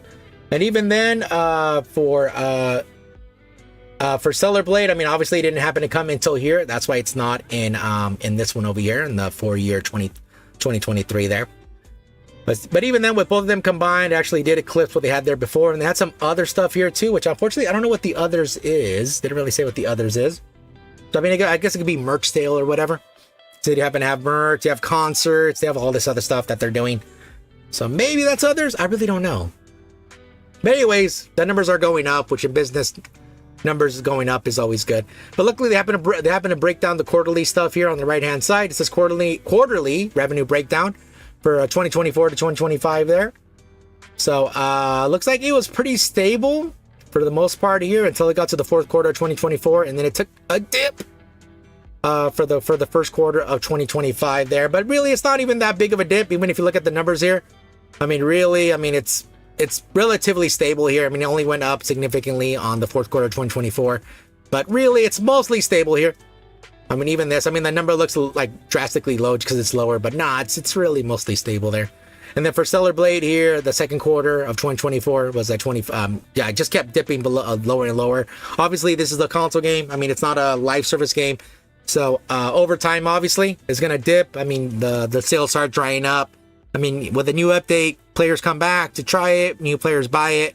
But I mean, you know, once you beat it, I mean, there's really nothing else to really do with the game, you know, until maybe the part 2 gets announced and then people buy part 1 again on a discount. But yeah, that's par for the course for anything for a console game. Yeah, the sales just keep slumping. Unless it's like Skyrim or something where they keep releasing a million billion different versions of the game, you know.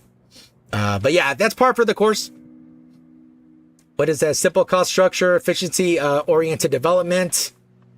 And here they show all the labor variables, and then fixed. The labor costs kept going up because if you guys don't remember, they kept hiring more staff not only for Stellar Blade but also for Nikke.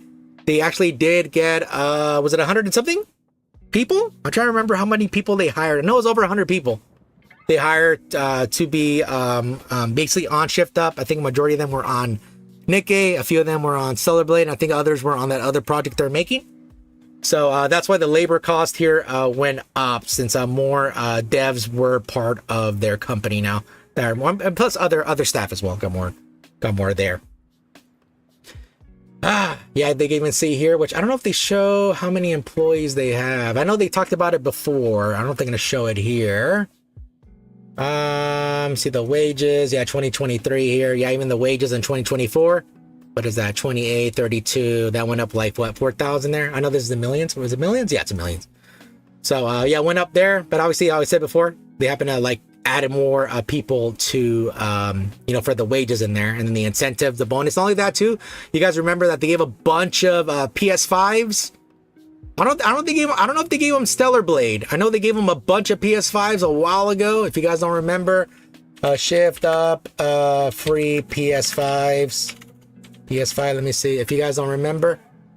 Let me see if they happen. Oh, here it is. Yeah, here it is, guys. If you guys don't remember this, yeah. Yeah, see, oh, dude. Yeah, anyways, they gave everybody a PS5 if they didn't already own one. So, yeah, that had to come from somewhere.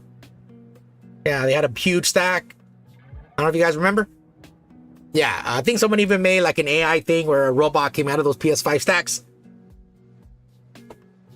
Okay, and here's the little notes here. It says, one, it says salaries of executive employees, retirement benefits, welfare expenses.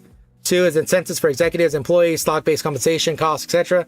3 is costs consisting of software usage fees, consulting fees, and other payment-related fees. 4, depreciation, lease payments, outsourcing expenses. 5, as of date of financial statements.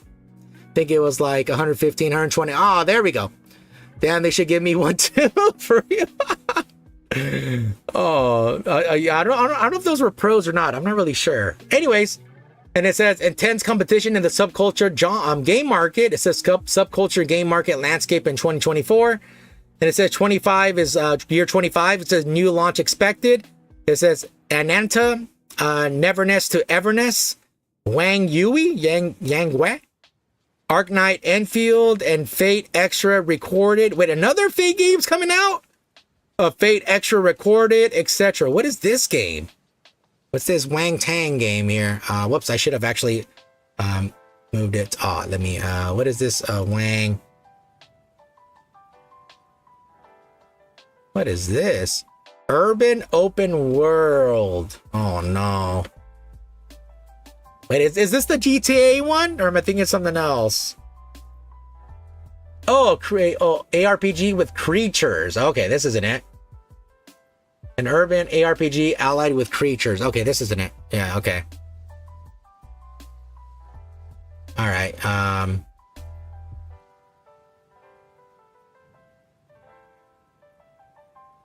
Yeah, there's some waifus. You got the waifus in there. This looks awfully familiar, though. This looks extremely familiar. Maybe I'm thinking of a different game. I don't know. Oh, there's some dudes in it? Oh, no.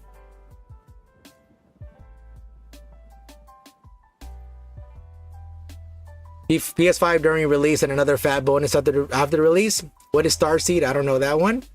Starseed was another Korean gacha. Yeah, wait, I know Starseed released a while ago, I think. Did it? I'm pretty sure it got released. Pokemon gacha. Oh, okay, I played it. They pretty much gave you every single waifu for free? That's a lot of waifus. Anyway, they're showing all the games here. So Girl Frontline 2, Genshin, Rebirth, 1999, Starseed, Blue Archive, FGO. Oh, which this is coming global now.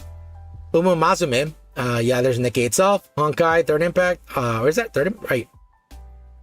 Wait, Honkai start. Wait a minute. There's two Honkais? Wait, there's two Honkais. Wait, what? Triple Z? Yeah, Wuwa, Arc Knights, and Path to Neverness. Something like that. Path to Neverland. I forgot what it's called. Three major subcultures, game market trends, and steady growth of the market. Year-over-year market growth of 23%. Damn. Cannibalization begins to occur. Annual revenue of some major subcultures games decrease by approximately 20-30%. Damn. Rising expectation of users. Says very few of new releases that survive for more than 6 months after launch. Huh, I guess that is true. Yeah, a lot of games don't last 6 months. How Gunnar is Starseed? Yeah. Minty's right. I remember seeing a lot of Gunnar stuff in there. I mean, they look pretty nice, but not that much. Okay, it says built market presence with unique charm of Nikke confirm its potential for long-term success. So it says first half of 2024. It says New Year 1.5 anniversary event, IP collab, and it says here showing ReZero there with the collab, and they're showing the Crown anniversary there, the 1.5. And you can even see that the numbers sort of like, this says first quarter 2024, they had 36. Second quarter was 38. It dipped a little bit below. Third quarter went 34, and then it raised again there to 42,000. But the second half was the second anniversary. And it says IP collab, which was technically the first part of Ava, and technically Dave the Diver. Then we had the season event there with the summer event there with Summer Sakura and Summer Rosanna. Some other stuff happened there. And then for the first quarter of 2025, we had the New Year event.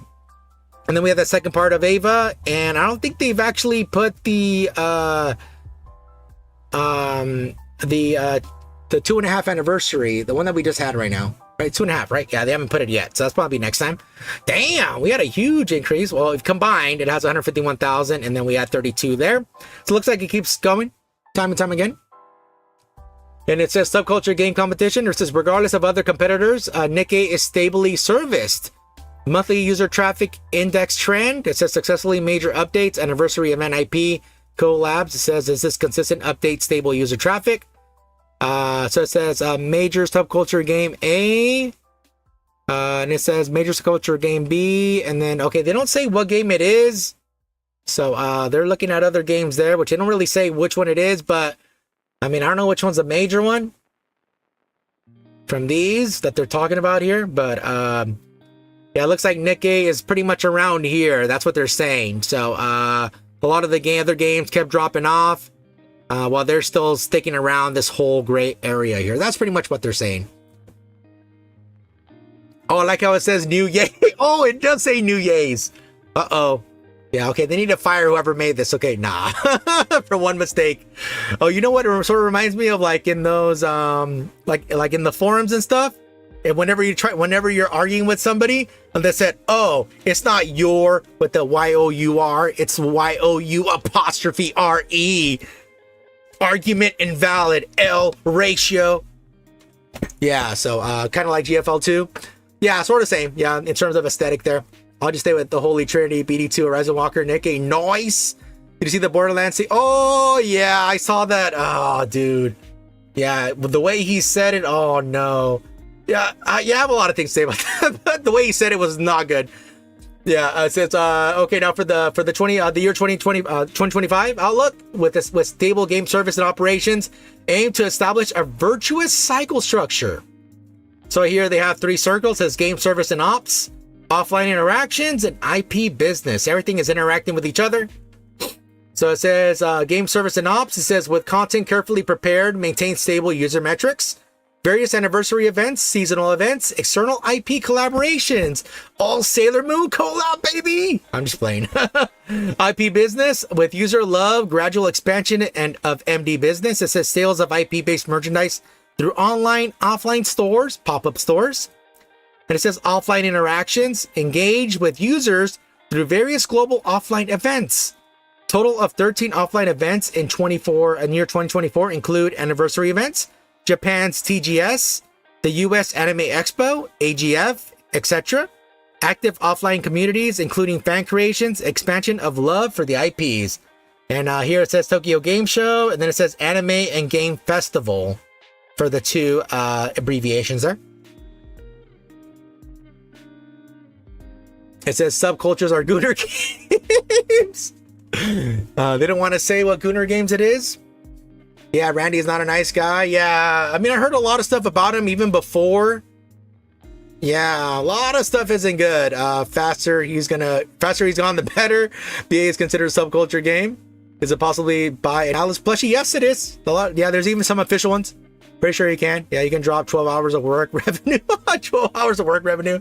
Yeah, like the way he said it, it's like not the best way to convince somebody.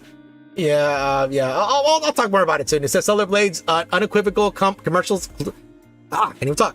Stellar Blades, I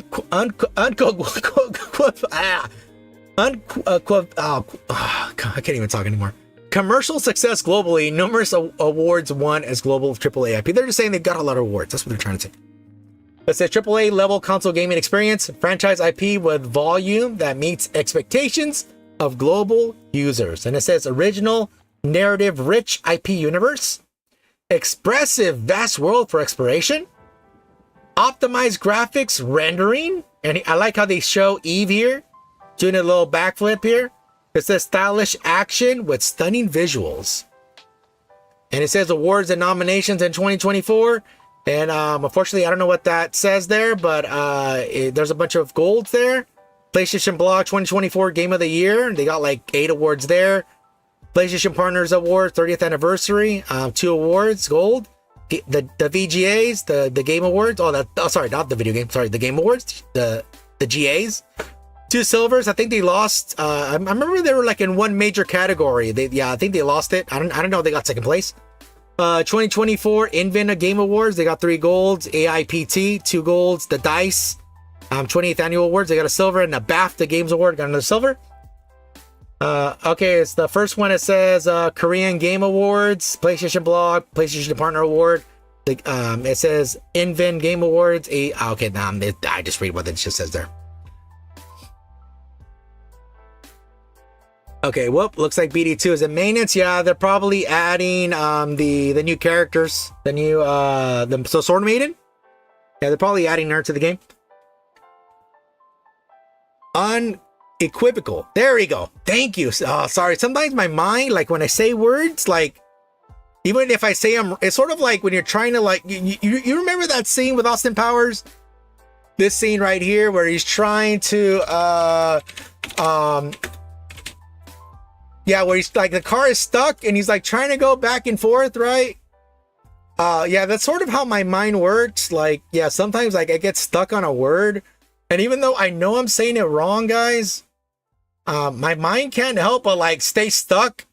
So I'm literally doing this like all the time. And like, I'm trying to say the word again, but I'm not changing how I'm saying it. And even if I slow down, like my mind's still stuck. So yeah, sorry. I just get stuck. I just get stuck.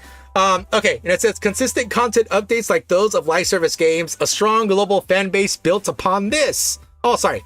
It says Stellar Blade, a strong global fan base built on this. Is this continuous updates of a large-scale, high-quality content? Hey, Barry. See you, Barry. Nice. You already pre-ordered Stellar Blade. Nice. Continuous updates of a large-scale, high-quality content. So here it shows the timeline of all the Stellar Blade stuff. Yeah, obviously this was on the PS5 here, since they're barely going to release it on PC here at the bottom. Anyways, they show on May 24. And when did it get released again? Did I close the tab? I think I might have closed the tab. I think I closed the tab. Anyways, they showed a new boss challenge mode, 5 new costumes, and on June they did 2 more costumes. July, the season summer season, another 2 free costumes. September, PS5 Pro mode added. November, the Nier Automata DLC photo mode, 4 free costumes. And then December is Christmas update, include 3 free costumes. And then the June, which is going to come right around the corner, we have Stellar Blade on PC, and also the collab. Wait, Nikke DLC? What? Yeah. Anyways, yeah, it's going to be a collab with Nikke. Yeah, this happens. I'm assuming on the yeah, based on how all this works, I'm assuming it's going to be, since this event that we're currently in right now with Arcana Archive doesn't end until the 29th. I'm assuming we're going to have the K event, and then we should have the Stellar Blade right here on the 11th, 12th right here. Pretty much it's going to coincide with the PC release there. So we're going to have one more event after the Arcana Archive with Arcana. Yeah, we're going to have one more, which ends right here. So 2 weeks after the 29th is the 12th. And yeah, so it's going to coincide with all the stuff here. So yeah. Anyways, we have strong global fan base and viral. And it says Reddit community rankings top 3%. Really? Oh, wow. I didn't know that. Ranking community ranked by size, major AAA console titles. I wonder how did they do it by the people that like sub to the Reddit, or the amount of people post on there? Anyways, we can look at it. They have Hogwarts Legacy at the top, number 1 at 79. Stellar Blade 61,000. Star Wars Outlaw, it's 53,000. Civ 6 for 52, and then Spider-Man 2 for 49,000. All right, not bad there. It says, oh, was watching a Nuzlocke and guy was naming his mons after gacha characters. Was the weirdest place to find common ground. Was Adora the clearly rover, oh yeah, Adora the clearly rover trailblazing some Azure Lane and Arknights. Nice. Randy Pitchford actually did hardware design before this and worked on the USB stick design. Google Randy Pitchford USB. Oh, no, Blitzar. You're not going to get me with that one. No. No. I learned the first time a long time ago, and not with that one. It was with a different one. And that scared the shit out of me, and I never did it ever again. I'm not going to say which one I did. No, I'm not going to do it. Saw the relaunch of Ragnarok Online, the 3D version. Don't know how I feel. Oh, they were doing a relaunch with the 3D? Dude, I haven't played Ragnarok since it came out, and that was a long time ago. Back when I still had to use dial-up to use the internet. And my mom would yell at me because she would try to answer the phone and go freaking on the phone. Just say, get off the internet right now. Yeah, she would not be happy. Plus, it would kick you off the internet, too. Video game industry providing the highest quality games as live service is becoming increasingly important. Let me guess, inflation? Nope, not that one. No. I won't say which one it is. Okay, PS5 revenue has reached an all-time high. Okay, so look, you see the revenue here. It shows PS3, PS4, and PS5 in segments here. So, yes, PS3 was 71 billion, PS4 was 701 billion, and PS5 another, sorry, it says 701. I mean, 107 billion. PS5 was 107 billion as well. So it looks like they had a loss of 4 billion there, and then they had a gain of 9 billion, and then another gain, looks like a gain of 10 billion there. Oh no, I guess a gain of 1 billion technically. No, so this would be a gain of 9 plus 4, so that'd be 13 billion, and then there'd be 1 billion there? Because that's how it would work. Yeah, because this is a loss here. When you see a little bracket there, that's a loss. A negative number there. Industry paradigm shift towards a live service, changing revenue share by type within global gaming industry. So it says digital full game, subs, add-on content. Looks like the digital games went down lower each quarter there. Or actually each year, sorry. Each year. I thought it was per quarter. I mean, obviously the 26, that's just an estimate here that they're doing based on the pattern here. And it says PS5 investment plans by business model, traditional. Damn, they did a whole bunch and it kept like, looks like it went down. Looks like live service is a little bit more in there. Went from 12% to 55 to 60. Yeah, sorry. Yeah, I said the wrong number there. Okay, I flipped it by accident. I'm sorry. It says entire world buying one console. And unfortunately, it has to be a Sony console. Anyways, mobile gaming industry, fierce competition increasing, consolidation,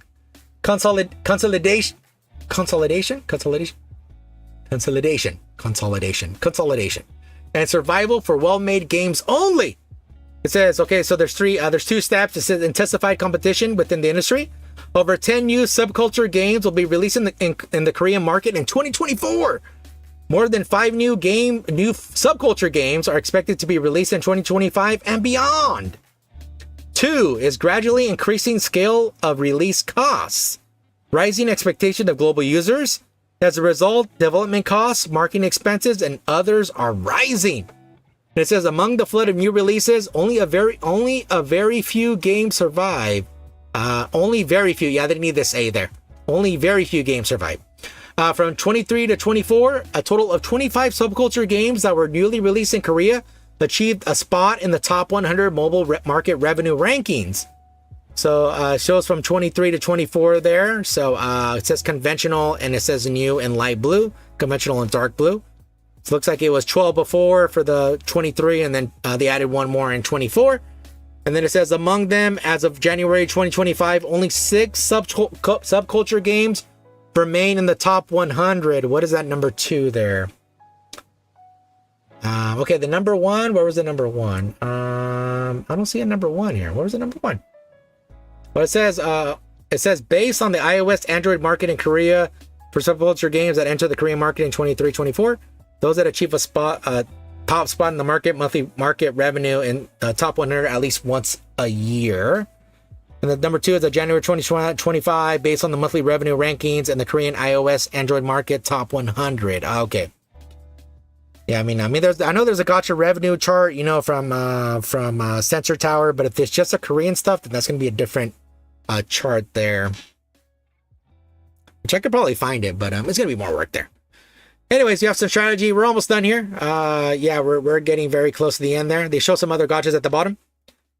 Okay, it says core strategy, develop games that receive long-term love and support. So it says here, games loved by global users. It says potential of live services and latest and highest quality games. So here at Shift Up, they have a Nikke, Scrublord, and their new project Witches. And here it says efficient and reasonable management. It says development center, organizational culture. Professional development management, and then improving development efficiency through tech-based approaches.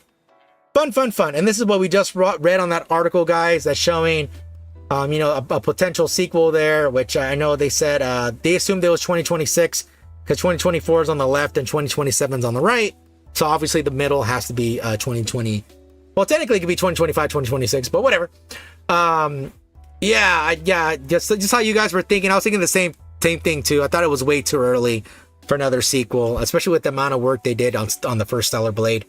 I assume that it would have to be more work to be done. So I'm assuming they're still like in the planning stuff, or maybe pre-production. I don't know, but yeah, I would expect like a couple years before they have anything to show, like anything they're willing to show us, anyways. Yeah, here's some Stellar Blade stuff. I mean, the characters at least, the appendix. So it says lean and efficient cost structure. It says shift up development here, and it shows publishing partners. It says marketing. It says 10 to 20% of gross revenue. Platform fees, 30%. Yeah, if you guys don't know, a lot of these platforms take a lot of a huge chunk. I mean, Steam, I think, takes around 30%. I think Google does the same, maybe around 20. Yeah, like a lot of these. Let me see. Put mobile platform.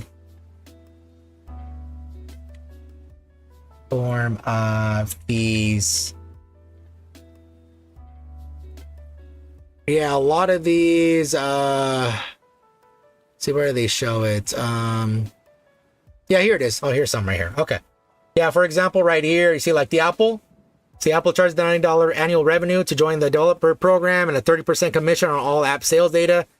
All app sales, sorry, in-app purchases, subscriptions. Google Play charges a $25 one-time fee and a 30% commission on app sales, in-app purchases, and subscriptions.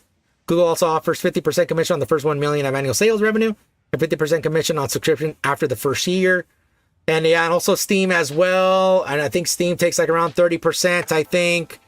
Yeah, like all these. That's why they're showing like 30% here, because yeah, these platforms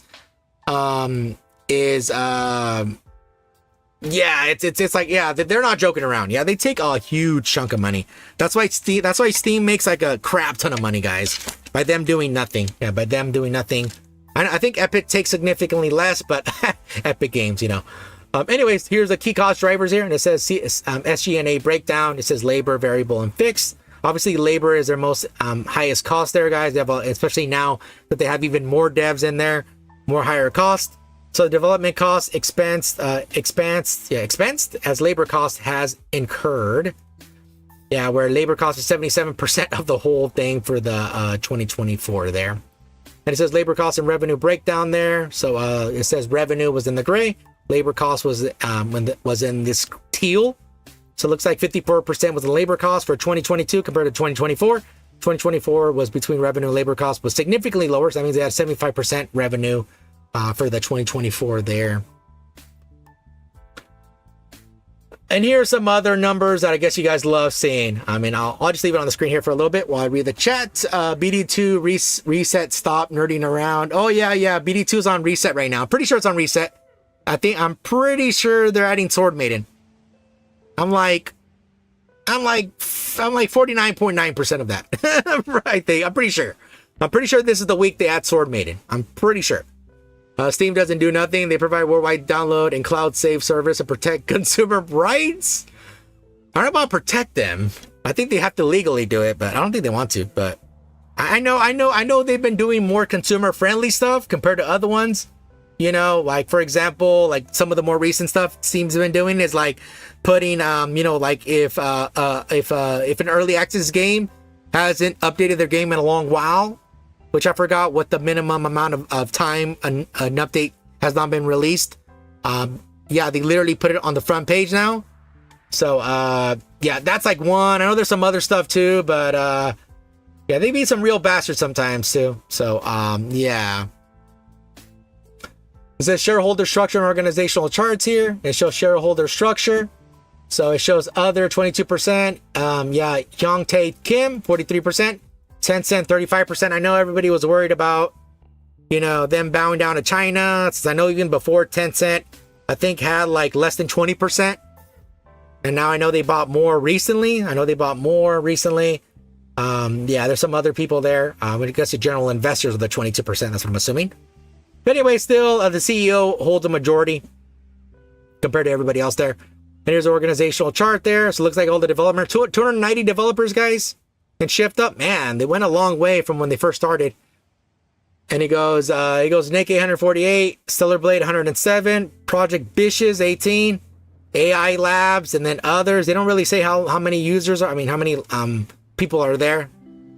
Yeah, and then management support 36 people. So technically they have what? They have 326 people if you count the management and developers.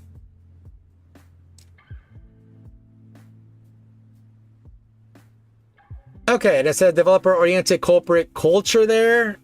Oh, look at their faces. I want to see this guy's face. Oh, they have some Nikke stuff there. And hands-on meeting. But it says rise up. Is that a Nikke thing? Because I know there was like that. I'll look at the faces here. Pretty cool. All right, sorry, I just wanted to see the face. Sorry, guys. Oh, where are we? Okay, sorry, I skipped the thing here.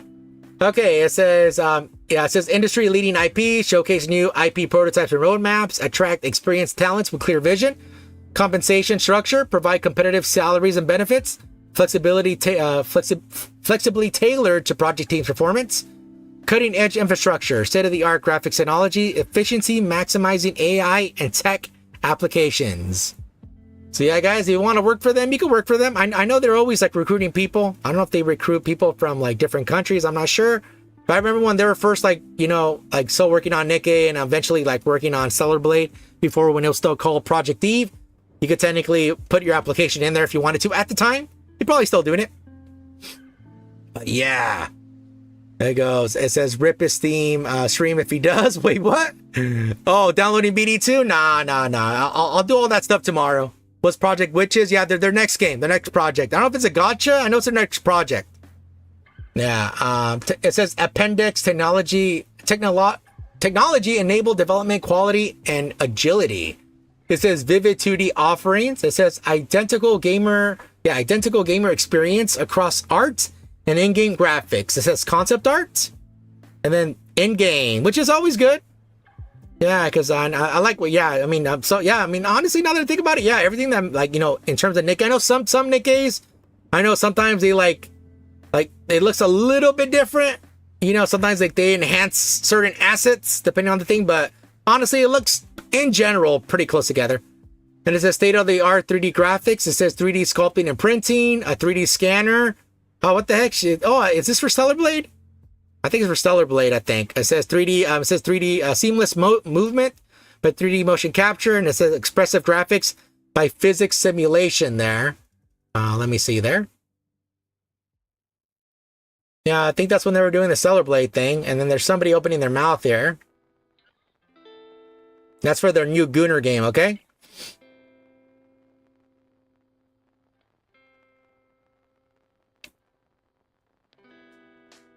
Probably 3D action based. That'd be pretty cool. They go stopped 150 pulls and got like 8 5 stars in BD2. Look for collab dupes. Got 3. 1 elf, 2 mages. Nice. At least you got some dupes there. He goes, appendix evolution of subculture gaming. Okay, so here they show a little history, not really history, but I guess some of their stuff here. So 2016 light novel IP based collectible RPG game. So showing the stuff of the subculture. So here it shows FGO, which is still going on now. And I don't know this second game. What does it say there? It's in English at the bottom. What is that? What does it say there? Han Gyaku Sai? I'm not sure what that game is. But anyways, it shows story. It just shows only story. There's little arts, gameplay, and IP business. I mean, it's in gray. And then growth from 2016 to 2018. This is emergence of proprietary IPs with high quality arts. What is that? Azure Lane? I'm assuming that's Azure Lane. And here is their other game, Destiny Child. Yeah, no Beyonce's in there. There's story and art there. Little gameplay and little IP business, I guess. An acceleration from 2019 to 2020. Genre-defining blockbuster IPs with gameplay innovation. What's that? Genshin Impact, I believe. I think that's Paimon there. And then we have Arc Knights there. So they have all, now they included gameplay and IP business is in gray. And then mainstream today. High-quality IPs with extensive live ops. Topping mobile ranking charts. And then we have Nikke, and then we have Honkai, right? I think that's Honkai. This one at the bottom, right? This one at the bottom. Or Star Rail, or I don't know, something. Yeah, I've seen this design here. I just don't remember where they're from. I don't remember where they're from. But anyways, guys, yeah, Shift Up is doing pretty well. I mean, they're expanding. You know, they're besides Stellar Blade doing really well, and only that too. I think, let me see how Stellar Blade's doing on PC. Let me see, but Steam, global sales, oh yeah, because I think before it was top 2. Let's see where they're at right now. Let's see, I know they were top 2 before. Let's see, where are they at right now? Oh, see, Stellar Blade, not bad. Let's see, what are they top? Let's see, it's 1, 2, 3, 4, 5, 6, 7, 8, 9, 10. 11, 12, 13, 14, 15. Not bad. Top 20. Not bad. Yeah, it ranked top 2 before. Like when it first came out, I think it was top 2, but still top 20. Not bad at all. And it's not even out yet. So, yeah, it's coming out very soon, guys. But yeah, it's still doing really well, even in PC. And that's for global there. That's a global sales charts. So that's for every country besides those countries that can't buy Stellar Blade. Yeah, since I think Sony had their hand in limiting some countries from buying Stellar Blade, even though it has no PSN requirements whatsoever. But you know, Sony's gonna Sony. So yeah, anyways, guys, yeah, Stellar Blade's doing pretty good still. Shift Up. Sorry, wrong S. Stellar Blade is still doing pretty good. I mean, they got more people, which went into more payroll, but still, they're still pushing more profit there, and they're gonna keep increasing. I mean, now they have another successful IP in their pocket. I mean, they have 2 now. Might be a third with Project Witches, maybe not. I mean, so far it's looking good based on Stellar Blade. And you know, they're eventually gonna develop a sequel, most likely. I mean, we don't know when. I mean, it's headed on there that they are, but yeah, they're doing pretty well. Can't wait for it to come out. Give them more shine. You know, more shine there. All right, guys, let's look at more articles over here. Let's look at more articles here. Okay. Let me bring. Okay, let me see this. We got some Doom news here, guys. I wasn't sure how well this game was gonna do. I mean, there's some people that, I mean, I heard a lot of gripes about the game, but I don't know. I guess it did really well. I haven't played it. I haven't even played the first one either. So, so I don't know. Do you think Shift Up will one day be as big as Hoi 9? Who's Hoi 9? Oh, you put as Bug. Whoops, I didn't even notice that. I'm not sure what company that is. I mean, they can be. They just got to keep working at it. Hoyo. Oh, I don't know how big Hoyo is. But I mean, they can be. I don't see. They just have to have more IPs in their pocket and keep doing really good work. You know, keep doing really good work. Keep listening. You know, to the game, to the people that actually play the games, and I guess 2 buy the games too. I guess. Well, they're sort of one and the same.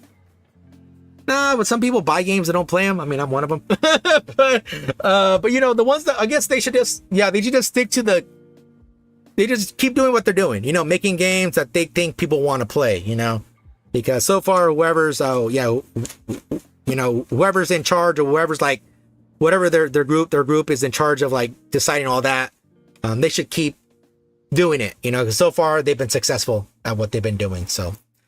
I can see them, yeah, but it's gonna be a while though. Yeah, they're still technically a little baby company. You remember they just came off, a not so successful game, you know, Destiny Child, and then they finally made Nikke, which they made as much revenue in 1 month as it did, I think more than a year of Destiny Child. I think like way more than a year. So yeah, they're still technically a little baby company if you really want to think about it. Like yeah, like in terms of like where they're launching off, yeah, they're still a baby company. Says Doom, The Dark Ages, the biggest launch in its history, but no sales figure yet. Okay. It says Doom, The Dark Ages has seen 3 million players since coming out last week, but Bethesda has yet to announce a sales figure for the game. The social media for Bethesda confirmed that the Doom, The Dark Ages is the biggest launch in its software history by player count, getting to 3 million, 7 times faster than 2020's Doom's Eternal. It's worth digging into the details on these numbers. Doom the Dark Ages released across PC, PS5, and Xbox Series XS on May 15th. Steam is the only platform that makes players' numbers public, so let's start there. On Steam, Doom the Dark Ages hit a peak concurrent player count of 31,000. They had another comment, sorry. 31,470, and has a 24-hour peak of 16,328 concurrent players. Okay, it says Doom Eternal hit a peak concurrent player count 104,891 5 years ago. A figure that makes the Dark Ages look like it's struggling relatively on Valve's platform. But you know what? I think, if I remember correctly, I think the Doom the Dark Ages, you could play it 3 days early if you bought the super expensive pack, right? So I don't know if that accounts for some of the people like not being there on day one. I don't think Doom Eternal, you could have done that, I think that might play a factor, I think. So 2016 Doom for extra content as a peak concurrent player count of 44,271 on Steam, a figure set 9 years ago. It's for extra context, sorry. It says, however, we must consider that the Game Pass effect when thinking about these numbers. Doom the Dark Ages was a day one launch across Game Pass for both Xbox console and PC. There will be a number of people who dipped into the Dark Ages via Game Pass rather than pay the $70. It costs $70? Damn. It costs to buy the game in the US. Perhaps from Microsoft's point of view, that's absolutely fine. It wants to sell the PC Game Pass and Xbox Game Pass Ultimate subscription after all. But we've seen games sell well while also launching day one on Game Pass, such as the $50 Clair Obscur Expedition 33. Clair Obscur has sold an impressive 2 million copies despite also launching on Game Pass. Doom the Dark Ages is more expensive. Might its price have put some people off? Which leads me to the next point. Bethesda has announced 3 million players for Doom the Dark Ages, but not a sales figure. It's a similar approach it took when celebrating the success of Oblivion Remaster, which has seen 4 million players while also launching day one on Game Pass. Coincidentally, Ubisoft has launched 3 million players for Assassin's Creed Shadows rather than hard sales. Oh. In truth, only Bethesda and Microsoft will know if Doom the Dark Ages hit whatever internal sales it has set. But it's safe to say that 3 million player count suggests Doom the Dark Ages has done practically well on console and Game Pass, while perhaps struggling on Steam. IGN's Doom the Dark Ages review, okay, just saying that, okay. Yeah, so I don't know it released on Game Pass, so yeah, that for sure does play a factor, but of course, you know, they did counter that factor there by putting this example here of Clair Expedition there, Clair Obscur, that, you know, it also did happen to sell extremely well despite being on Game Pass there. So maybe it's not doing well. Yeah, since this player number could be anything here, it's sort of the same way how sometimes like these developers, even this these publishers, they'll say, oh, we shipped, you know, 1, 2, 3 million units, you know. And if you guys don't know, shipped and sold are two totally different things. Shipped, that means that they actually send it to vendors. So it could be, you know, like Walmart, Targets, Amazon, whatever, you know, they physically have it, you know, at the stores, but they haven't really sold it yet. They're just literally there. You know, they could sell through time, but it hasn't really sold at that time. They just literally holding them at that point of reference for the article. So, yeah, also this player, yeah, this million players thing, but just show people are playing it. But yeah, it doesn't mean that actually sold. They could be playing on that Game Pass or playing it on that day one thing. I know, yeah, I think there was like the day one, the 3 days early access thing, which I think will throw the numbers off, but I don't know. Yeah, I don't know. I mean, I saw some gameplay of it. It looked all right. I mean, there's a lot of there's a lot of effects on the damn game. Yeah, there was a lot of effects. I was like, damn. When I first looked at it, I don't know if it was Doom. When I first looked at it, telling you honestly, guys, I looked at it, I'm like, what? And then I looked at it for a little bit longer, and I'm like, oh, this is Doom, dude. It was just like so much particle effects. Yeah, yeah, so much there was like so much effects on the screen. I'm like, oh my god, I didn't realize it was this like, yeah, so shiny. Okay, we have one of your favorite series, guys. The Last of Us, guys. Last of Us Part 3. You have a Last of Us Part 3 news here, guys. I know how much you love this series. It says, get surprise update from Naughty Dog boss here. So let's see what he says about... you know what? I have not played any of these games, guys. The Last of Us Part 1 or 2. Yeah, I have not played anything on this at all. I own it for the PS Triple. I have never played it. I think I bought it on Black Friday, on Black Friday, for like less than 20 bucks, I think, at the time. I have never played it. I meant to play it, I just never did. So yeah, I have the PS Triple version, but I hear it's very good, at least the first one. The second ones I heard a lot of rumbling about. Yeah, but I haven't played it myself. I know there's a TV show, or some people are having mixed feelings about the TV show. But anyways, let me read this article. Anyways, it says The Last of Us Part 3 isn't off the table, according to Naughty Dog boss Neil Druckmann. It's no secret The Last of Us is probably PlayStation's most prized franchise. They have re-released the only 2 games in the series multiple times now across PS4, PS5, and PC.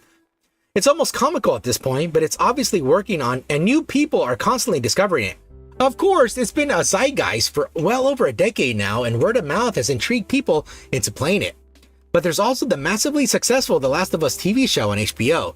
Yet despite its popularity, it has only had 2 entries in 12 years. In the hands of another company, we probably have 5 Last of Us games by now. It would probably be a bit sick of it. However, the reason people love those games is because Naughty Dog has always taken its time and pushed for quality with each game. Still, the fact that it has been 5 years and there's no sign of a third game is a bit puzzling. The Last of Us creator Neil Druckmann teased the third game about a year ago, noting that he believes there's one more story to tell in the world with those characters. However, recently, Druckmann appeared to walk back those claims and cast doubt on The Last of Us Part 3. Many feared that the game would never happen, but Druckmann has always tried to keep the door open. Thankfully, it sounds like he still intends to make a third game. It says, when speaking on the Sacred Symbols podcast, Neil Druckmann revealed what he said in the Grounded Part 2 documentary, and making of documentary for The Last of Us Part 2 remains true. That the documentary, where he had previously teased that a third game might happen and that he had at least some kind of idea where things could go. However, he believes that it will only happen if they can deliver a high quality product and isn't in a rush to make it happen. I mean what I said in the documentary. Well, I'm the caretaker of this franchise. It's important that everything is of high quality. I don't want to just make a lot of it. I want to be very thoughtful about everything we make. When we made a theme park thing, we teamed up with Universal and the best people to do the Halloween haunted house attraction. When we did the show, we teamed up with we teamed up with the best TV makers with HBO, and we're making the best version of it. If we ever come back to it, I want to make sure it's a story worth of The Last of Us. I love the world. I love these characters. With the right opportunity, with the right idea, yeah, I would totally jump at it. It's refreshing to hear that Druckmann is acknowledging his past comments and trying to reaffirm people that they remain true. Of course, it sounds like such a game is still probably a ways out. Naughty Dog has 2 games in the oven right now, one of which is Druckmann's own brainchild, Intergalactic. This is part of the reason a third game isn't happening right now, as he's focused on this new sci-fi game. There's at least one other game in the works too, which is heavily speculated to be a new Uncharted game, but nothing has been confirmed. Of course, the wait for a new game in the series would have been made easier had The Last of Us Online had not been canceled. Alright, blah blah blah blah. They just concluded there a little bit. Yeah, so okay, so pretty much they're saying that a third one is possible, but everything has the moon and the stars and the quasars have to align. Which, I mean, he says, I mean, for him, so I mean, it could be at any time, but yeah, those other games are coming out, which I know I want to see more stuff of that new game, Intergalactic. I know it got a lot of flack, which I don't know why I got a lot of flack. I mean, it was really just a CGI trailer. And wait, didn't say? I think it was in-game graphics, right? But even then, it wasn't showing too much. I mean, there really wasn't too much to show. I was still waiting for like more gameplay stuff of it to really get my thoughts. I mean, I can't really get my thoughts on this on what they show there. I mean, there's really not much besides like the theme and the style and stuff. But yeah, we'll see. I mean, maybe he'll make people see some more, by killing off another beloved character, or maybe do something more elaborate there. Maybe something more elaborate. I don't know. Let me read the chat here really quick.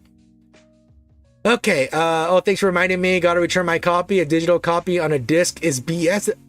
You got Doom, huh? I forgot. Second one is just as good as the first one. Okay.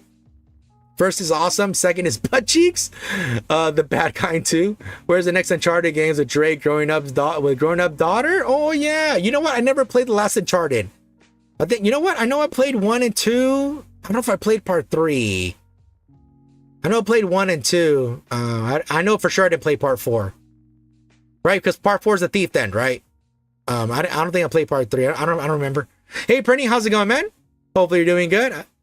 I think it looks good and interesting. Yeah. I mean, I have a lot of hope for it, I mean, because if it's in the future in sci-fi, I mean, there's a lot they can do. I just really hope they don't they just do some original stuff and not like, oh, hey, it's like the 80s, but in the future, I really hope they don't do that. I mean, too much media has done that already. I'm like, please do something different. Okay, let me see. Let me go down here to see if there's anything else. Okay, looks like we got some Ubisoft news. I mean, I guess it's good news. I would assume this is good news. I know they've been getting a lot of. I mean, it might be good news to us, but bad news for them. In case you guys don't know, it's the French trade union says the Ubisoft CEO will be summoned at a harassment trial of the 3 former executives. You know what? I think I remember reading an article about I don't know with what company it was. I remember we were looking at a lawsuit that I think a woman put. I think multiple people put up. I believe. I don't know if it was one woman or multiple, but they were saying like they're like a lot of them were being harassed like multiple times, and they went to HR, and I think they even filed like official HR reports. I don't know if it was with this company or a different company, but I do remember us looking at like some lawsuit, and we were reading what it was and what the person was doing and all this other stuff, and it was like somebody high up in the company. Yeah, unfortunately, there's so many companies doing this, it's hard to really remember who's doing it, which is such a shame that it's even happening in the first place. It says French Trade Union says, oh, I read that. Let me go down here. And it says Ubisoft CEO Yves Guillemot is set to be summoned during the trial of 3 former Ubisoft executives, which is set to take place in early June. Oh, that's coming up soon. So the trial of former CCO Sergei Hesquat, whatever, former Vice President of Editorial and Creative Services Thomas Furcois, and former game designer Guillaume Patro, initially started in March, but was adjourned until early June following a request from lawyers to have more time to get familiar with the case's documents. At the time, the plaintiff lawyer Maud Beckers claimed that some information she requested from Ubisoft back in February 2024 had only been supplied 4 days ahead of trial. Oh man, really? Really, Ubisoft? The trial will now start on June 2nd. A French trade union, Solidaires Informatiques, I think, has stated that Guillemot will be summoned along with the Human Resource Director, Durain, and Ubisoft itself as a legal entity for being allegedly complicit in the systematic nature of harassment at the company. There's no evidence that Guillemot or Durain were directly involved in sexual harassment or bullying at the company. They are being accused of complicity. It says complaints were filed simultaneously in the summer of 2021 by trade union by that same group and 2 victims on their own behalf, which led to the arrest of those 3 people in 2023. As previously reported by Le Monde, Hescott, whatever, is accused of lewd behavior. Were they holding hands, posting intrusive questions of a sexual nature and racist comments and behavior? He is alleged to have asked a Muslim employee if she supported Islamic State, and to have been responsible for her PC desktop image being replaced with photos of bacon sandwiches and food being placed on her desk during Ramadan fasts. What? Let me read that again. Okay, she supports the Islamic State. If she was responsible for her desktop image, or I'm assuming the background being replaced with photos of bacon sandwich. Oh man, and food being placed on her desk during Ramadan. Yeah, they sort of don't eat bacon, like any pig product there, and bacon being one of them. And Ramadan, they can't actually eat during that time, during all those days there. So yeah, I mean, if that is true, oh, that is absolutely terrible there. that is absolutely terrible. Francois is accused of systematic psychological and sexual harassment with alleged behavior including the watching of porn in an open plan office. Wait, what? Watching of porn in an open plan office? Oh no, if you guys don't know what an open plan office, that means like everyone's there. There's no walls. Like everyone's like shoulder to shoulder. I mean, okay, it's like this, guys. I mean, I don't prefer it. It's like this, guys. Like, you know, the walls are really short. Sometimes you're like this. Yeah, you're literally like this, guys. This is more like it. See, you're like literally close to each other. You could hear each other's conversations because I mean, there's literally nothing blocking it, guys. Stuff like this. Yeah. I mean, unfortunately, I mean, it's good and bad, the design, depending on, you know, how you like working. Yeah, you see? So as you see, they don't like it. But yeah, it's good and bad depending on if you like the structure or not. I mean, I mean, unfortunately, you get stuck on people's bullshit. But anyways, it says commenting on the appearance of female staff, and it says regular public humiliation and hazing. Wait, if it's regular, Wait, wife is regular? Why did she stay in the company? Okay, okay, and attempting sexual assault where he allegedly tried to forcibly kiss a young employee during a Christmas party. Oh, yeah. Okay, I did remember reading this. Yeah, I remember. She was at a, but the stuff in the lawsuit, I remember, I don't know, stuff that, I don't know if she was like uncomfortable and she didn't want to be there in the first place, like even before that stuff. I don't know. But yeah, I think I remember reading some of this stuff. Okay, let's look at the next one. It says, Patro, who was a designer on such titles as The Crew and Grow Home, wait, what the hell is Grow Home?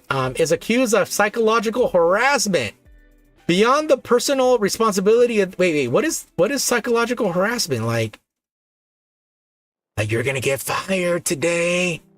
Are you gonna get, I wish they would show some, maybe put some examples there.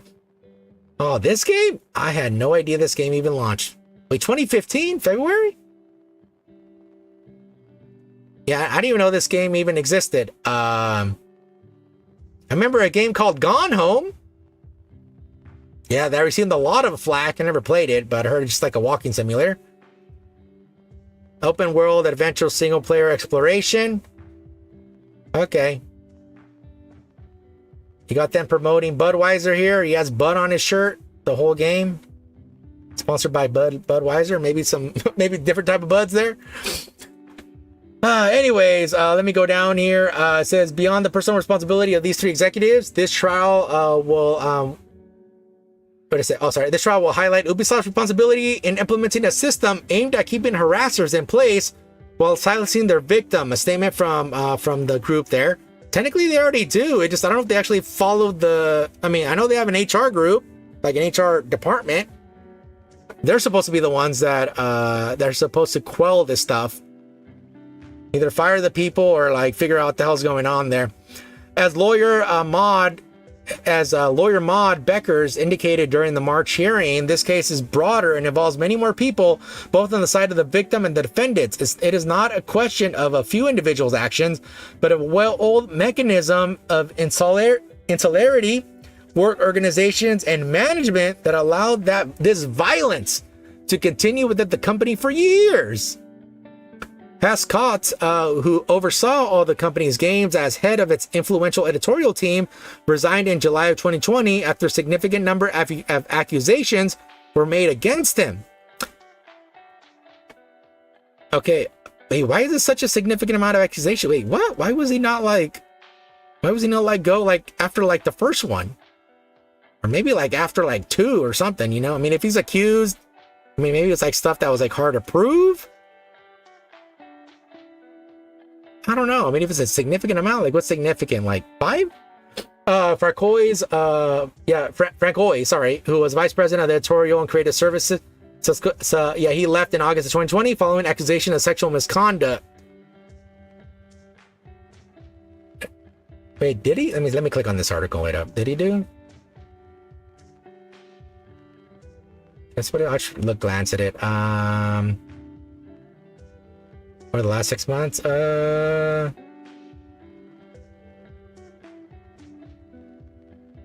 maybe he did. Shoot, I don't know. Okay, well, if he did, that's terrible. If he did, okay. Following the initial allegations, Gilmont made a statement before a Ubisoft Forward event in September 2020.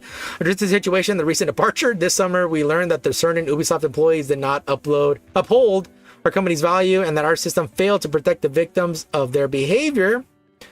I am truly sorry to everyone who was hurt. We have taken significant steps to remove or sanction those who violated our values and code of conduct, and we are working hard to improve our systems and processes. In October 2021, an anonymous survey of almost 14,000 Ubisoft employees found that 20% of respondents didn't feel fully respected or safe in the work environment, and the last 25% had witnessed or experienced workplace misconduct over the last quarter. Oh my lordy, that's not good. If they witness or experience that's a lot. 25%? And also 20% didn't fully respect it or safe. I mean, they could be like, hey, we're gonna get fired soon. I mean, they could be looking at, this could be like, hey, the gaming space isn't looking so hot right now. I mean, we could get fired at any moment, which technically that's true. I mean, their games haven't been doing so well. I mean, that was in 2021. I mean, it might even worse now. But yeah, I mean, that could be a lot of things. During a Q&A at a media event in 2022, Guillemot again referred to the harassment allegations, saying, "Yes, we stumbled, and we have acknowledged that. We learned a lot along the way, and we made meaningful progress with concrete action plans." Wait a minute. Yes, we stumbled, and we acknowledged that. Oh no, we learned a lot. Oh, that sounds like an admission of guilt. Oh no, dude. That same week, a Better Ubisoft, a group consisting of current and former Ubisoft employees, claimed that their concerns were not being heard, and that while many abusers at Ubisoft were axed, some were simply moved to new roles. Different studios are even promoted, and also alleged that the HR people who dismissed their complaints and protected abusers were still at the company. So that means you could touch ass and get promoted. Yeah. Oh man, they're probably all in cahoots here. You know, they probably, I mean, yeah, probably even the HR people were in cahoots, but they're probably scared of getting sacked too. They're probably saying, well, if I say something, they're going to fire me, even though that's technically illegal as well. Yeah, that's what they probably felt. And I mean, I don't know, hopefully that's how they felt, but, yeah, they probably just said, okay, or maybe they'll give them like an incentive to like not say nothing, you know? They said, hey, we have this complaint against you. And they said, oh, you know, we'll give you this nice bonus here, you know, this unrelated bonus if it just, you know, you just make it go away, you know? Just let it slip through the cracks there. And a statement given to GI.biz at the time, a Ubisoft spokesperson said, the launch of the company-wide survey was one of the many steps we've taken to ensure their insights fuel our action plan. In addition, we have regular global and local town halls, office hours, and our employee resource groups participate in frequent discussions with leadership teams, including Yves, who meets quarterly with global ERG leaders. Leadership has also engaged regularly with their relevant local employee representatives. We have 3 elected employees representatives on our board of directors. We are committed to engaging in meaningful discussion with our team members, and will continue to ensure their feedback shapes our path forward. Okay, looks like they're in big trouble.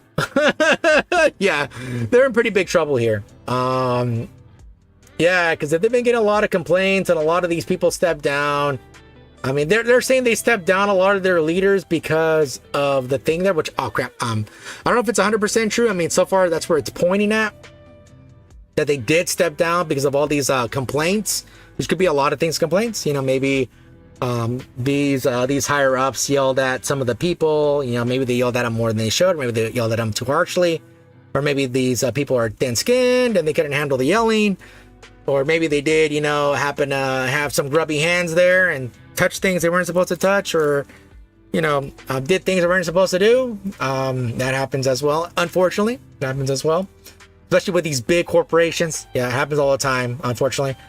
You know, and not only that, sometimes, like, you know, these people date, which really, a lot of these companies have a rule where, you know, the upper management can't date somebody below them or somebody in their own team, because it just creates a conflict of interest and just creates a bunch of drama.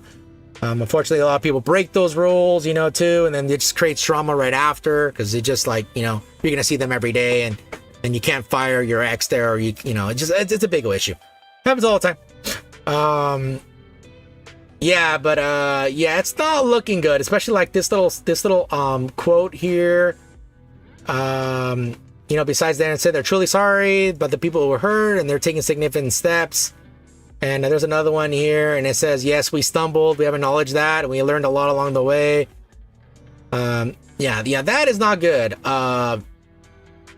Yeah, that's leaning more like, hey, we know this is happening, we knew that it happened, we're sorry that it happened, and we're fixing it now.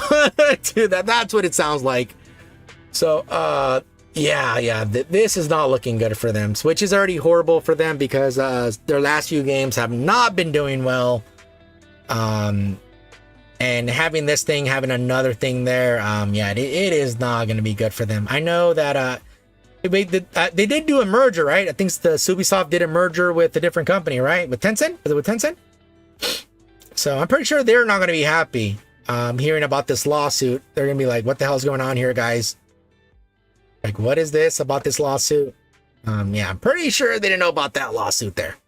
So, yeah, that is not good. Yeah, I feel sorry for any of those people that were affected on it. Yeah, that is, which unfortunately, I mean, how he said, yeah, the bigger the company, I mean, the more stuff slips through. Even with all these companies, like these huge companies that have like all these tight regulations, it's always like, it could always fall in between the cracks because of all the departments and the people that are in the departments. Yeah, you have people that sometimes are very lax or sometimes don't care at all.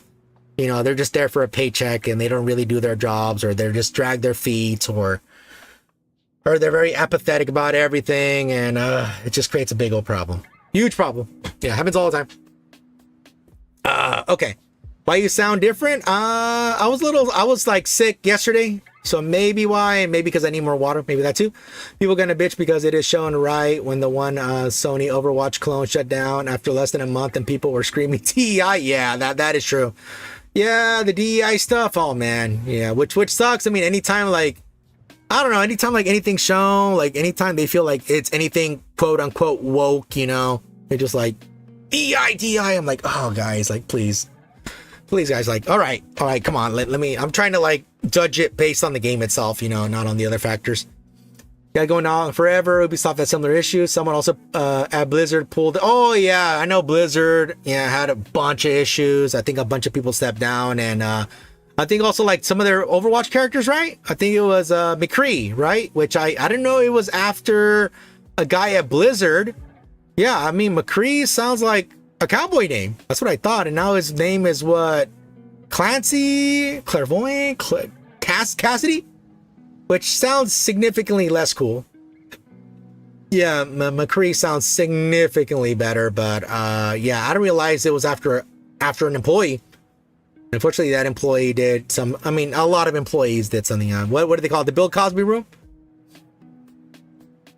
Yeah, I guess they had some Jello. I guess they had some Jello pudding in there. Oh, yeah, terrible.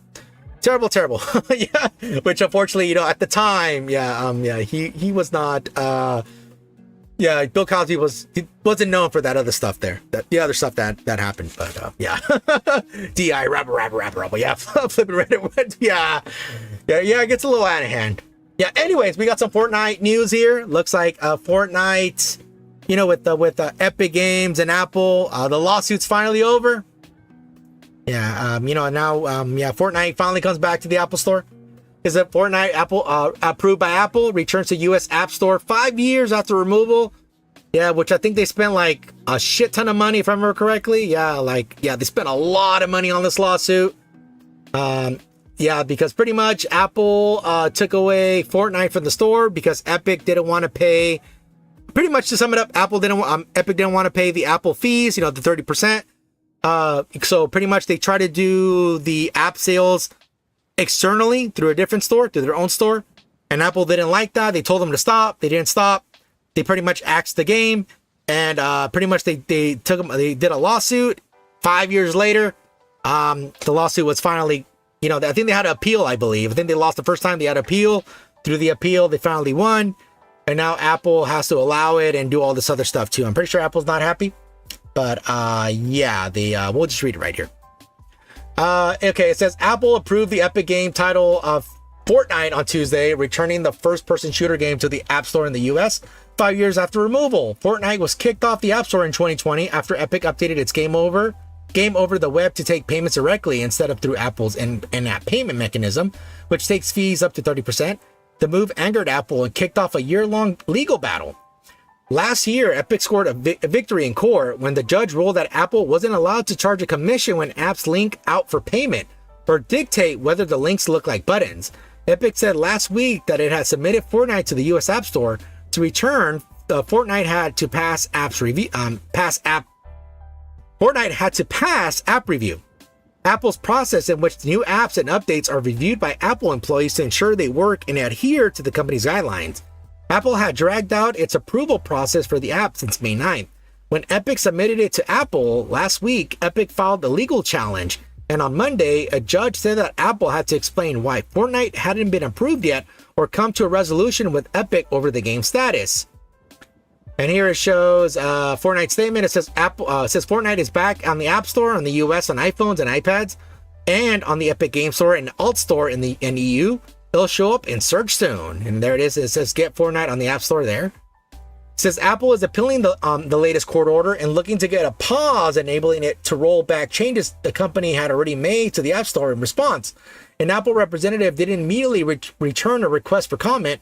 Last month's ruling led major app makers such as Amazon and Spotify to change their apps to accommodate links to buy content. For example, users can now buy Kindle books inside the Kindle app on an iPhone.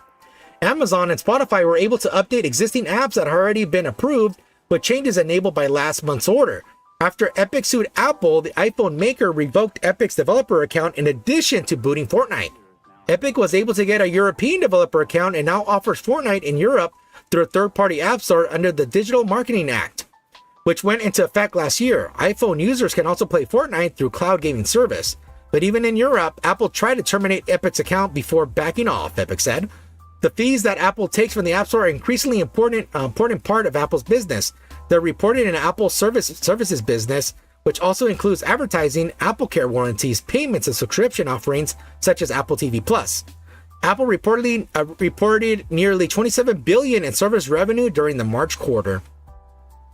Yeah, so Apple is definitely not very happy about this. I mean, now that these apps can link outside of the Apple App Store, yeah, they're gonna see a significant decrease in how much basically revenue here they're receiving on these apps and service stuff here. Yeah, they're gonna see a significant decrease because I'm pretty sure a lot of these apps now are gonna be doing that.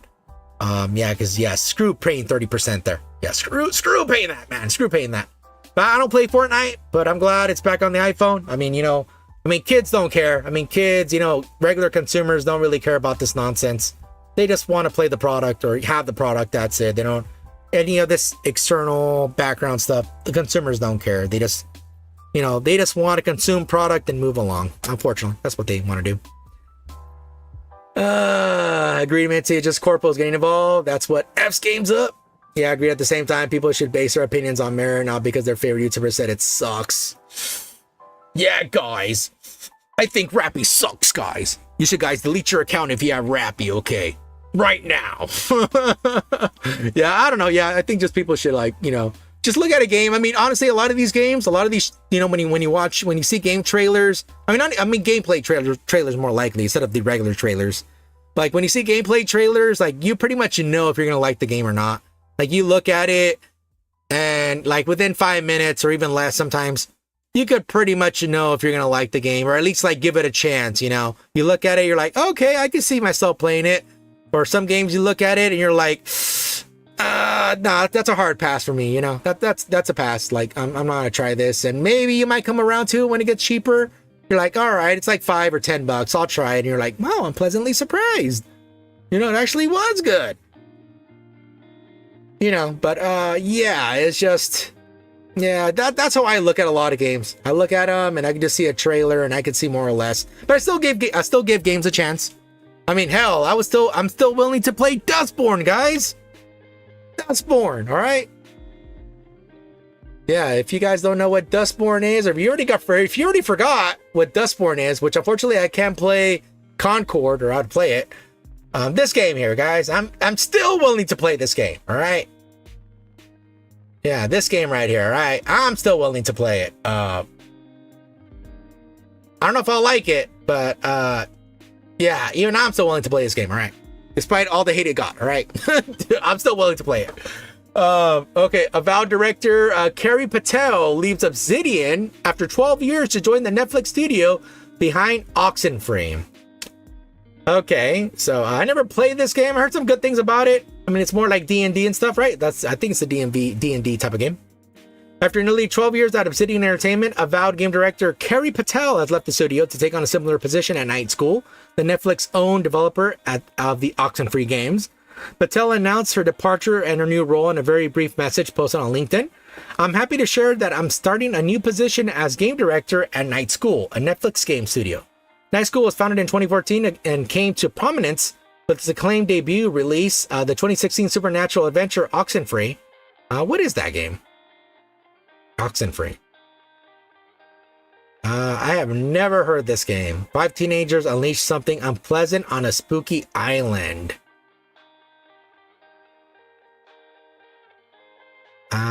Okay. All right, I need to see like gameplay. I don't think there's much gameplay to the game. Okay, it says, and it was pretty big deal at the time. Night School was Netflix's first studio acquisition, and it seemed set on becoming a player in the game industry, at least in the mid-tier indie darling scene. It said it hasn't really worked out that way, though. In more recent years, Netflix appeared to have dialed back its gaming ambitions. A new studio aimed at building the next big thing in gaming was closed in October 2024. A month later, Netflix Vice President of Games Mike Verdu transformed into Netflix Vice President of Generative AI in Games. And then 4 months after that, he transformed again into a guy who doesn't work there anymore. Nice. There were also layoffs in February 2025 at Night School specifically, although Netflix rep said at the time that only a small number of employees have been let go, and his broader strategy with the studio, whatever it is, remain unchanged. Yeah, Netflix hasn't been doing so well. A lot of their stuff, I mean, besides subscription services going down, a lot of their production that they've been doing has not been doing well. Like, for example, even though I know it got high praise, like for instance, the League of Legends stuff that they did, I know it got like critical acclaim and very high praise. Unfortunately, it cost a lot of money, and I don't think it recouped that much money back, from what I remember correctly. Yeah, I think it flopped financially. So that as well did not help them. I never watched that Netflix show. I mean, the League of Legends stuff, but I hear it's extremely good. But yeah, it did not do well financially at all. As for Patel, she had a long and seemingly inviable career at Obsidian prior to serving as director and narrative designer on the very well-received The Vow. She worked as a narrative designer on Pillars of Eternity and The Outer Worlds, and narrative design lead along with Obsidian's stalwart Josh Sawyer on Pillars of Eternity 2 Deadfire. Given all that, it might seem a bit odd that Patel would want to make the move from one to the other. And from now, we're left to speculate. Netflix has the resources to put a lot of money on the table to attract big name talent, sure. But it's just as likely that Patel simply wants to get creative with a smaller team. Patel herself hasn't said any more about her reasons for making the move, or what she'll be getting up to at Night School. And Netflix confirmed that Patel has joined Night School as a game director, but declined to comment further. Alright, unfortunately for this game, The Outer Worlds, I did not like this game. I played it, I rented this game, I think it was on Game Pass, I believe. Yeah, this game was not worth 50, 60 bucks, whatever it was at the time. Hell, it was barely worth 20 bucks. The game was like the definition of mid. It was like, honestly, it was like a 5 out of 10. Like, it just like, I mean, it was not bad, but it was not good either. Yeah, it was like right in between. It was just okay.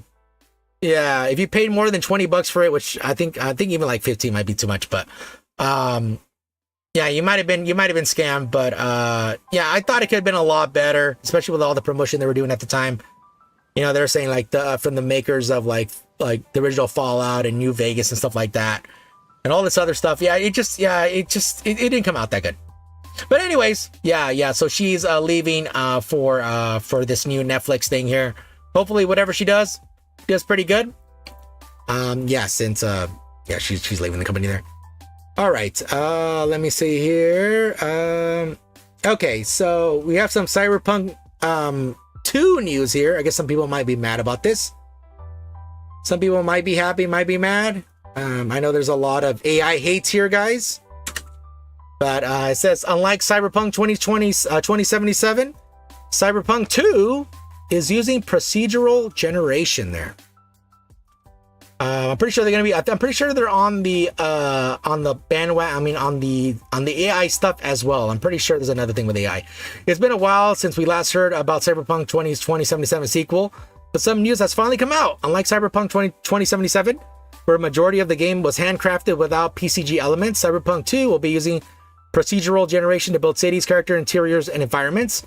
To what extent they are using PCG tools is unclear, but a recent job listing from the studio confirms that in fact the Cyberpunk 2, aka Project Orion, won't be 100% handcrafted, which is fine.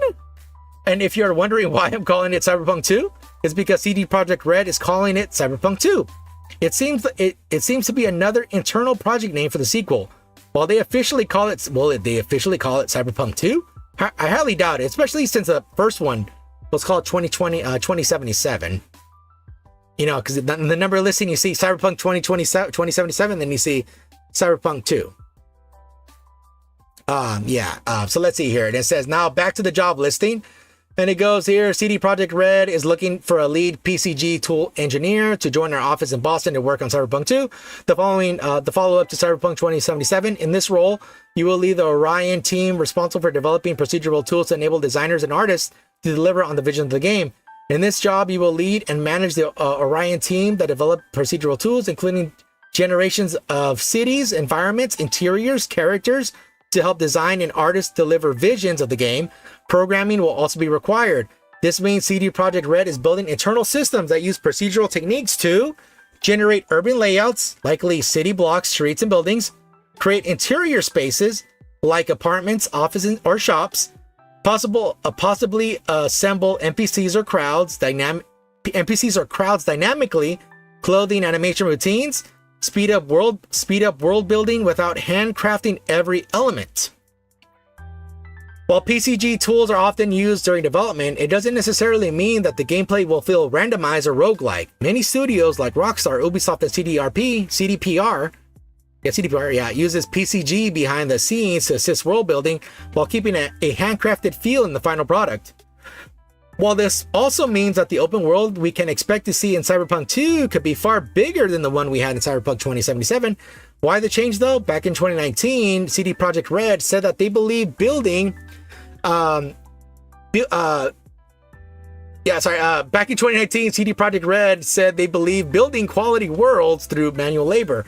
To compare the Cyberpunk to The Witcher 3, let's say that the world of the latter was very vast in its length.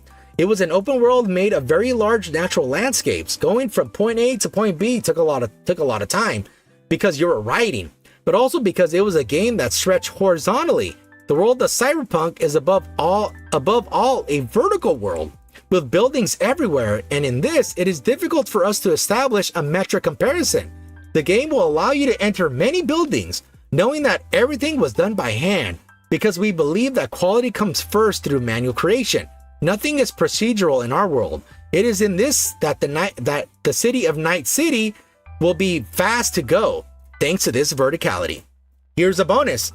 A second job listing claims that devs are building emotional, action-packed open world experiences that will stay with gamers for a long time. You will help push the envelope for immersive games in the Cyberpunk universe, creating an emotional, action-packed open world experience that will stay with gamers for a long time. As an engineering director, you'll combine your leadership skills with your deep technical expertise to shape the future of our engine systems. During innovation and delivering unforgettable gaming experiences. Woo, okay, that was a lot. Yeah, so I mean, a lot of games have done procedural generation here. I mean, a lot of them have done.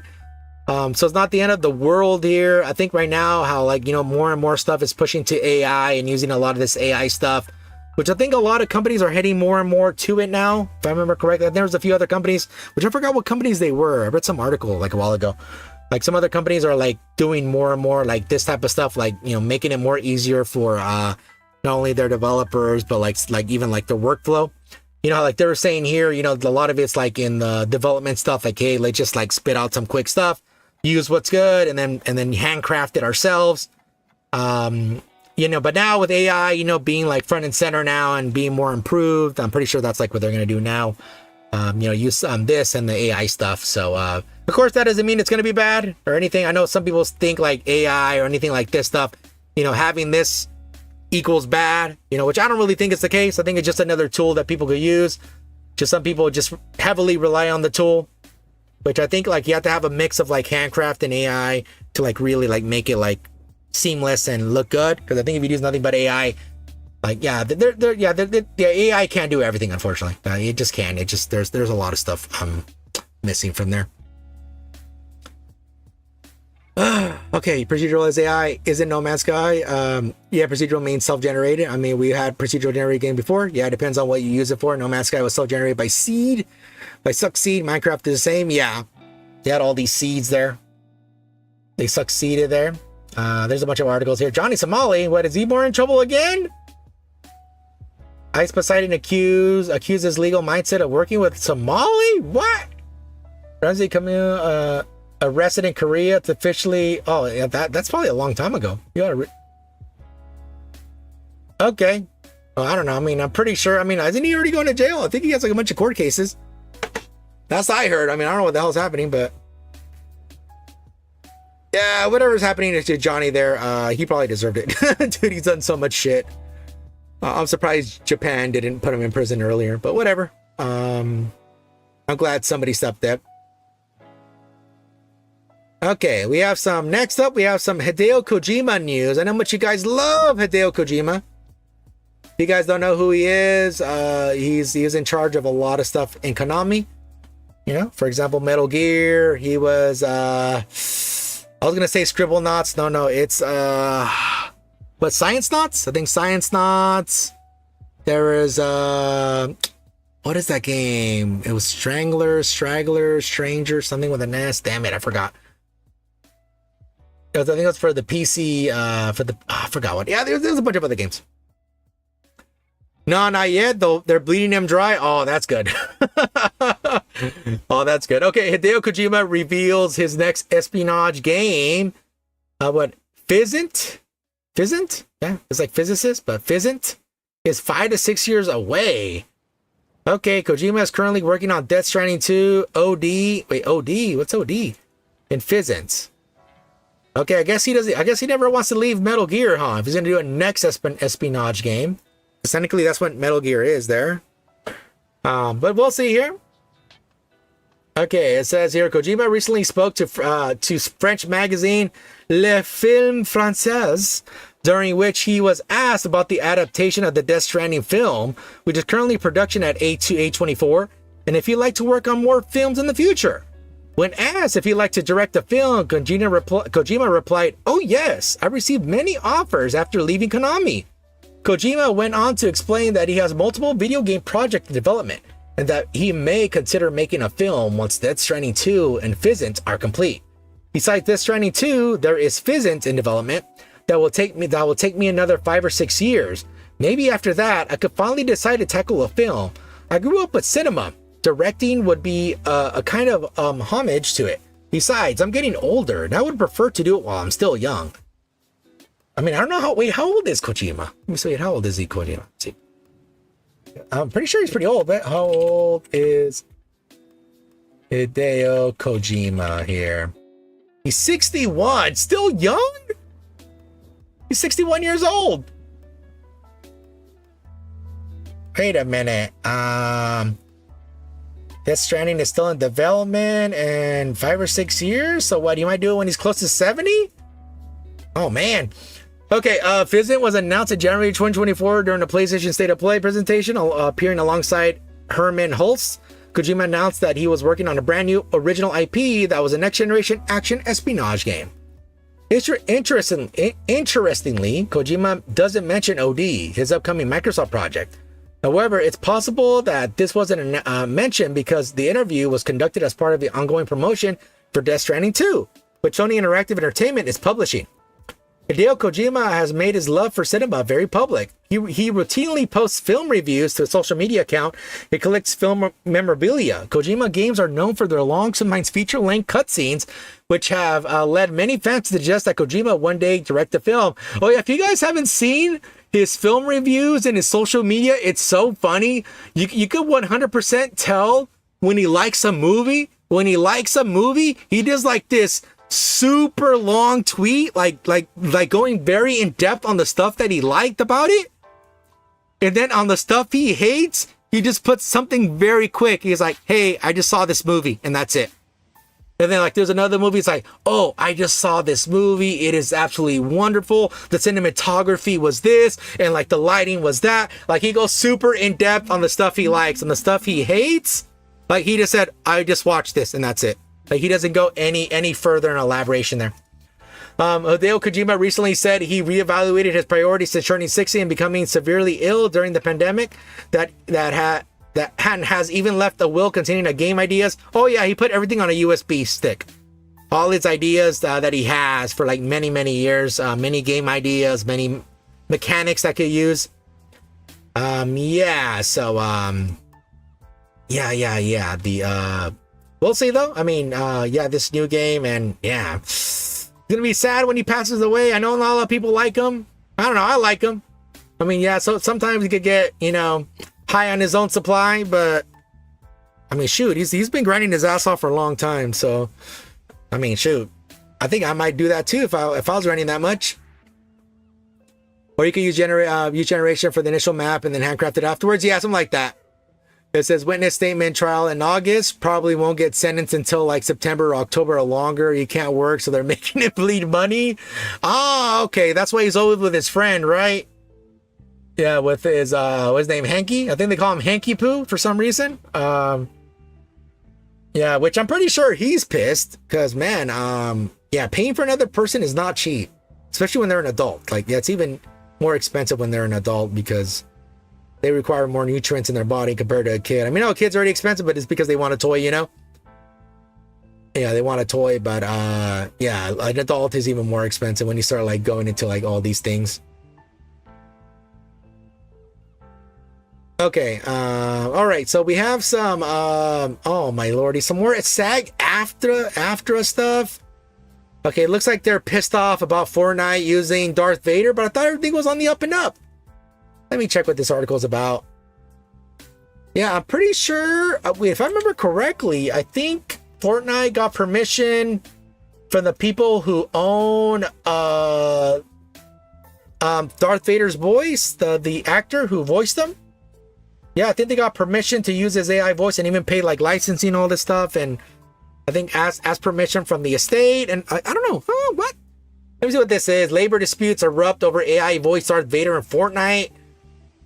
Okay, let me see what this is. It says on Monday, SAG-AFTRA filed an unfair labor practice charge with the National Labor Relations Board against Epic subsidiary Yama Production for implementing an AI-generated Darth Vader voice in Fortnite on Friday without first notifying or bargaining with the union as their contract requires. Yama Production is the official signatory to SAG-AFTRA collective bargaining agreement for Fortnite, making it legally responsible for adhering to the union's term regarding the employment of voice actors, and other performers. We celebrate the right of our members and their estate to control the use of their digital replicas and welcome the use of new technologies. However, we must protect our right to bargain terms and conditions around use of voice that replace the work of our members, including those who previously did the work of matching Darth Vader's iconic rhythm and tone in video games. The union complaint comes just days after the feature sparked a separate controversy when players discovered that they could manipulate the AI into using profanity and inappropriate language until Epic quickly implemented a fix.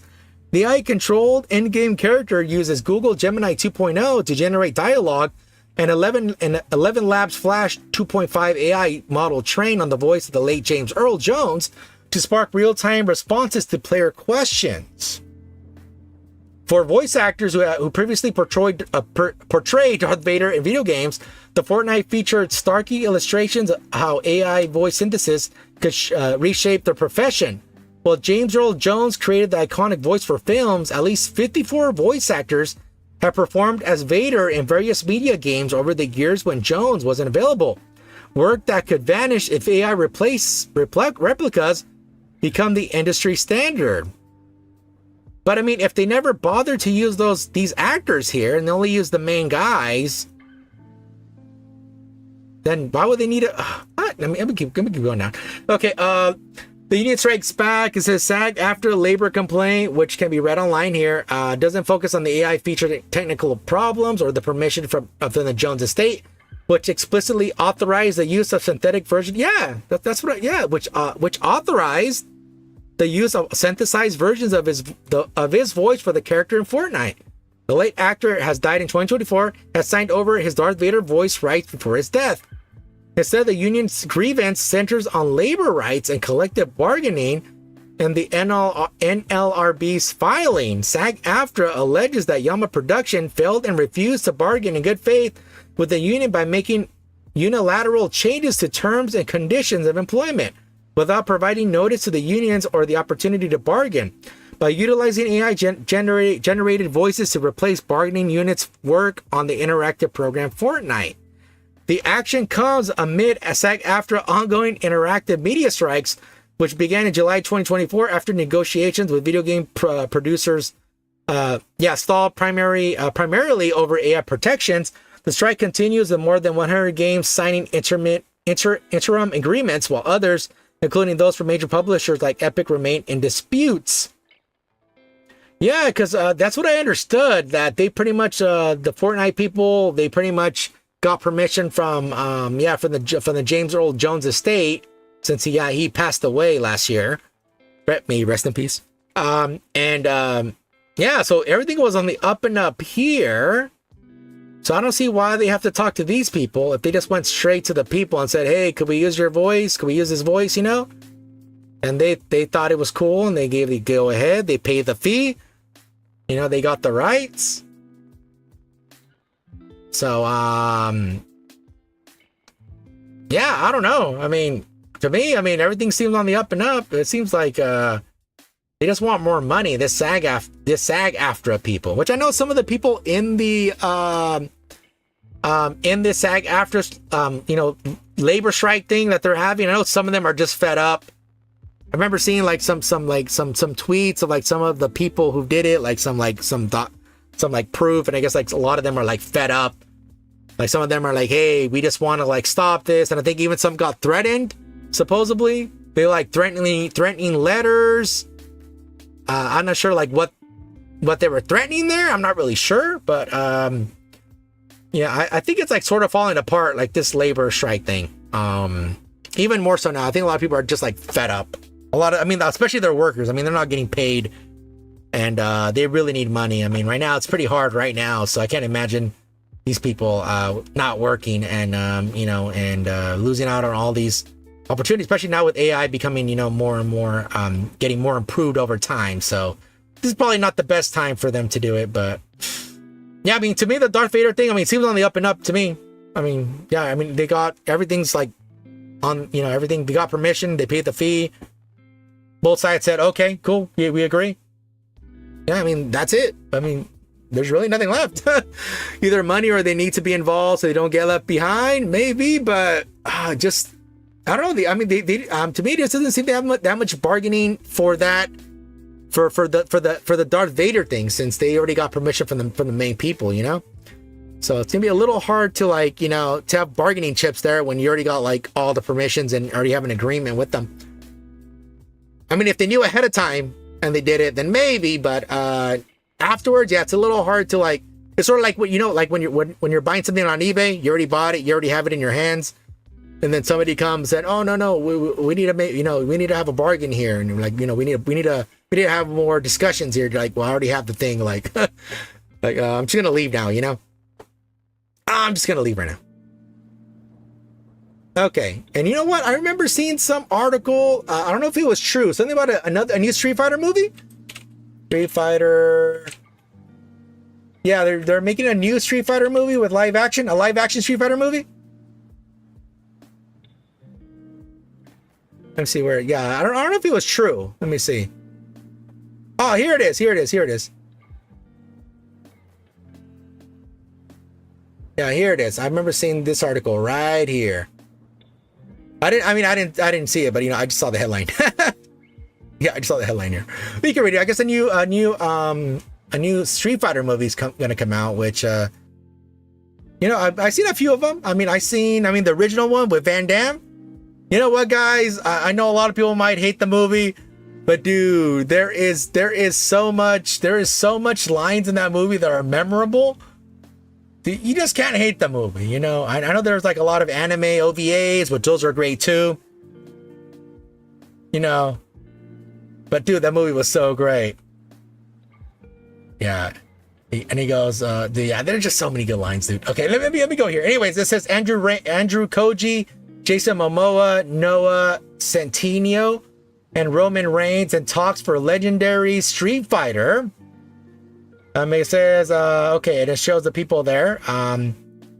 Okay, are in talks to star in Legendary's live-action Street Fighter movie based on the Capcom's video game, source tells Deadline. Press for the studio declined comment on the plot of the film remains under wraps. In February, Bad Trip's Kitao Sakurai boarded as director, inheriting the project from Talk to Me's Danny and Michael Filipao, who attached themselves in April of 2023 following Legendary's acquisition of exclusive film and TV rights to the Street Fighter IP. The film adaptation is being co-developed and co-produced alongside Capcom. Oh, all right.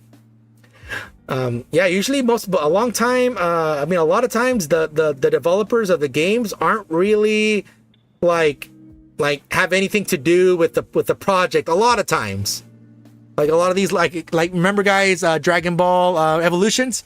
I know much you guys love Dragon Ball Evolutions, guys. I know much you guys love Goku being in high school and having a normal life, you know. It says at the film it said the developer and publisher of the video game. It says no word has yet emerged yet on who has written or who specifically will produce the actioneer. It says launch in okay, they're just talking about yeah, the game there.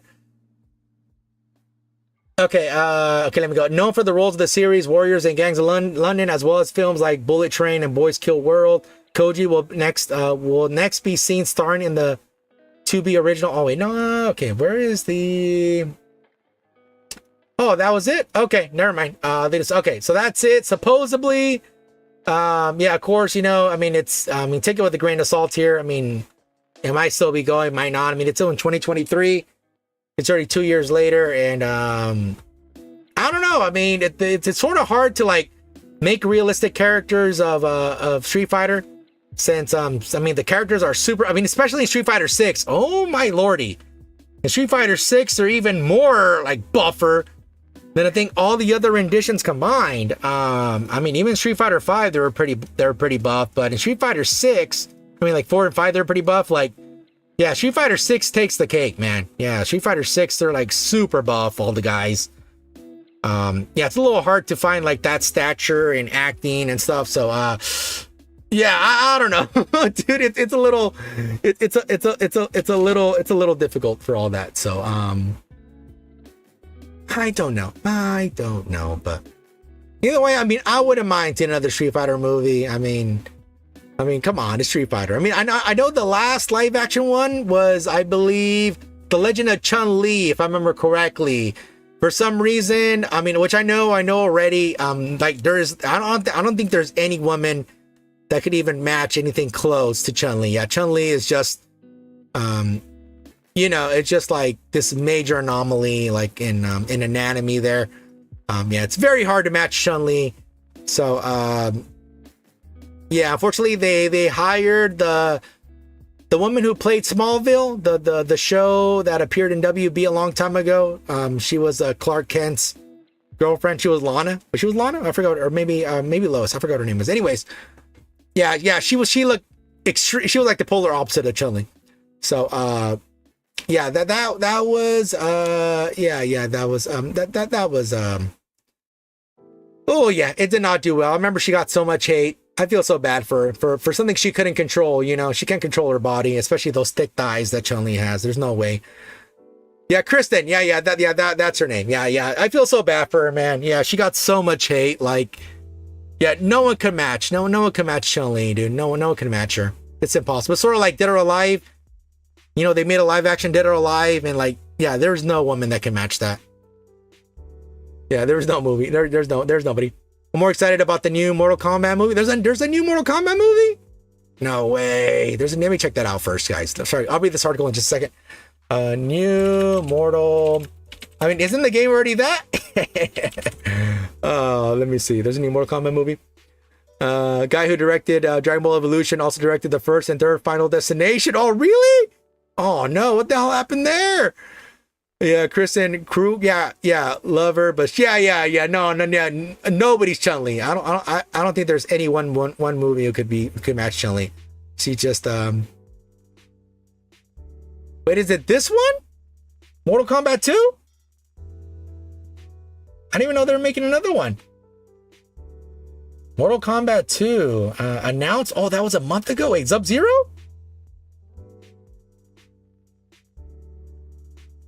Wait, is it this one? Uncaged Fury? No way. That sounds like a knockoff film that Johnny Cage just says when he's fighting. No way. This comes out October 24th of this year? What was it last year? Wait, let me check the year. 2025. Yeah. I didn't even know this movie was coming out. First trailer. I want to see it. Let's see. Is it an actual trailer? Oh, it's a fan trailer. Oh, shit. Okay, no. Never mind. Oh, this says first trailer. Okay, maybe this is not a fan trailer? Oh, this is April 1st. Okay, that's an April Fool's joke. That's an April Fool's joke. Okay, I don't believe this movie exists now.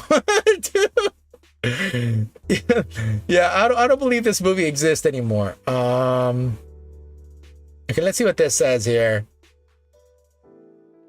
New Mortal Kombat movie announced. It will be Bi-Han's adventure, which is Sub-Zero. Story takes place before the first movie. Will be released in April 1st. Okay, now I know it's an April Fool's. There's an actual movie in the works. Why do they... Okay. It says in theaters April 18, 2027? Oh, dude, that's a long ways away. Why in April? If I didn't realize what day it is, I thought... You see, God damn it, you burst my bubble. Good adaptation. You see, it's a... Wait, when did this get released? 2 months... Oh, okay. I don't know. I don't believe it's real. I didn't. So this movie, this is the movie that got announced, or was it a different movie? There's a Johnny Cage one. I don't think there's not a trailer, right? Let me see. Is there a trailer? Just this one, but I think it's the fakey trailer, right? Let me see. Oh, yeah. It says a fan concept parody trailer. Oh, okay. I don't want to see that. It's going to leave me just sad. Nope, another one. Okay. Let me just read this and I'll look more into it. Yeah. I mean, wait, what is the last? Let me see if you can find it. All right. No trailer. Oh, okay. Yes, they probably just announced it. Okay. Aether Gazer finished publisher transfer. PC users need to download new client, collab pre-registration. Oh, they're having a collab? Okay, it says here, oh, dude, okay, it says, info about migration and logging into with Youngins? What? I haven't completed account migration and my original game data is gone. What should I do? If you haven't completed the account migration, please visit the official Aether Gazer website, log in your Yostar account and follow the instructions to complete the migration. I haven't completed the account migration. I forgot my Yostar account. Please contact the customer service.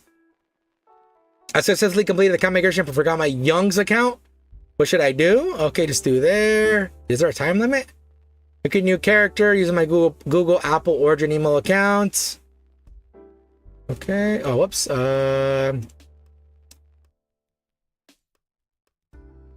Okay. If you haven't now completed the migration, use your original email. You will need to delete new created. Okay, so it looks like Aether Gazer transfer publishers there, guys. So if you play Aether Gazer or played it before, you might want to transfer your account. I'm pretty sure. I don't know if it's going to be open permanently, the transfer or not. I don't know. But yeah, if you played the game, guys, you might want to do what you need to do there first, guys, and then you know, and then not worry about it because yeah, so some of these don't have it forever, guys. So yeah, but it looks like they're having a collab though. So I don't know what collab it is, but yeah, they're having a collab. Oh, it's in production. Okay, it's called MK2 Uncaged Fury. Release date of October 24 of 2025, supposedly. Oh, okay. Should mean we start seeing a trailer soon. Okay, cool. Johnny Cage, not bad. Johnny Cage is always great. You know, he's always funny. I mean, he's gone through a lot. I mean, now with all the newer MK games, we went through a lot of character development, but yeah, just, you know, it's just yeah, just you know, I wouldn't mind him having him. I wonder if they're gonna do a comedy movie, maybe do like a funny action serious, like sort of like the Rush Hour movies. You know, Rush Hour, like, you know, like it's like has comedy in there, but it's also serious too. You know, but it's sort of like a blend of both, and it's like a very good, you know, like it's a very good blend, I believe. I mean, I thought they were fantastic movies. But anyways, guys, NTE, what is it? I forgot what the NTE abbreviation is for. Yeah, there you go. Neverness to Everness there. That's what I thought it was. I wasn't sure. Yeah, it looks like it got a publication license in China. Let me go and put the English translation here. Yeah, so it looks like this is going to be coming in China, which I already thought it was a Chinese game. I guess not. But anyways, there. So basically, it'll be released before May 21st, 2026 next year. Makes sense. That's an outdated rule. 3-4 years ago, the government was not granting new video game license to regulate gaming, or at least the number of approved licenses yearly was very low. So it was a gamble when a game would get approved. So studios were rushing to release games before their existing license expired. No such limit applies anymore. As an example, Azure Familia got this license on January 2024. When Manju announced it, it has yet to be released, despite the erroneous speculation that it would need to be released before January 2025. Ah, okay. I didn't know. It's good to know. Pretty sure Keith Urban is Johnny Cage. Don't see anything funny about him. Keith Urban. Sorry, I don't know all these actors' names. Let me see. Keith Urban. I mean, hey, I mean, oh, well, they could, I mean, you know what? Sometimes, like, having serious actors do funny stuff. Wait, he's Johnny Cage? No way. Keith Urban. This guy. No way. He's Johnny Cage? But he's so old. No way. He needs to get ready for retirement. He's not there ready to rock. Yeah, maybe when he looked like this. When he still had that young face, he still had the fat in his face, you know, the young fat on his face. Whoops, hypo. Carl Urban. Okay, that's what I was like, wait a minute. Oh, you're good, man. You're good. You're good. I was like, what? Okay, this guy. Okay, I haven't seen him in the, he's in The Boys, right? I think he's in The Boys. I don't know. I haven't seen too much of his stuff. Yeah, I haven't seen too much of his stuff. I mean, I can see him do some funny stuff. Oh, dude, look at him without his beard. Yeah, he could definitely do some funny stuff without his beard. He has like this not so serious face, you know? You go from this to this. You know, like, you go, I'm going to rip your head off, to, hey, where's my beard? Just as simple as that, you know? Damn, he looks tough like that. He was the last Judge Dredd. Wait, are you saying, wait, Dredd 3D? That's the last Judge Dredd I watched. Was it Judge Dredd 3D? Because, dude, that movie rocked. That movie rocked, man. Hell yeah, Carl Urban. Kiwi represent. Love that him and Homelanders. Oh, they both are? Oh, my lordy. I didn't realize Homelander was too. Yeah, the good Dredd. Oh, dude, yeah, that movie is so good. He also played the Doc in the last Star Trek movies. Yeah, I haven't seen a lot of the Star Trek movies. I'm not a big Trekkie. I had some friends who were. I haven't kept up with them, but I've not watched a lot of them. I've not watched a lot of them. But anyways, yeah, that's cool. I mean, we'll see what happens. But hopefully they do like this series, because I mean, Johnny Cage in himself is like a funny guy. Like in the game, like he cracks a lot of jokes. He does a lot of funny things. So, I mean, having a serious Johnny Cage, like, I don't think it's gonna work. I mean, at least for the fans. I don't know about like the regular moviegoers that don't really care about that at all. You know, I don't know about that. Yeah, with what's their name from the Throne game, yeah, who got shunned out of the Game of Thrones. There we go. I was trying to remember gods. It says Uma Mazume, the girl horse racing game. The CN servers are coming back. I didn't realize they closed. Okay, it looks like it's coming back with a lot of censoring. Let's see, what are they gonna censor? Okay. So let's see, Max, new. Okay, it looks like it, but things are just translated. At least they match the aesthetics. Okay. G ranking. It says bingo. Okay. Oh, they just changed how the currency looks. I mean, I don't know why they changed that. Okay, that seems like a petty change. Okay. Oh, okay. They just wanted more of a down. I wonder if it's like, did the horseshoe represent something in China? I mean, I don't know why they took out the whole horseshoes. Okay, that's weird. Yeah, all the horseshoes got removed. Damn, even here? They changed it to a carrot? I mean, they like carrot. Oh, yeah, I guess they like carrots. Okay, silver carrot. You got the red carrot for clear.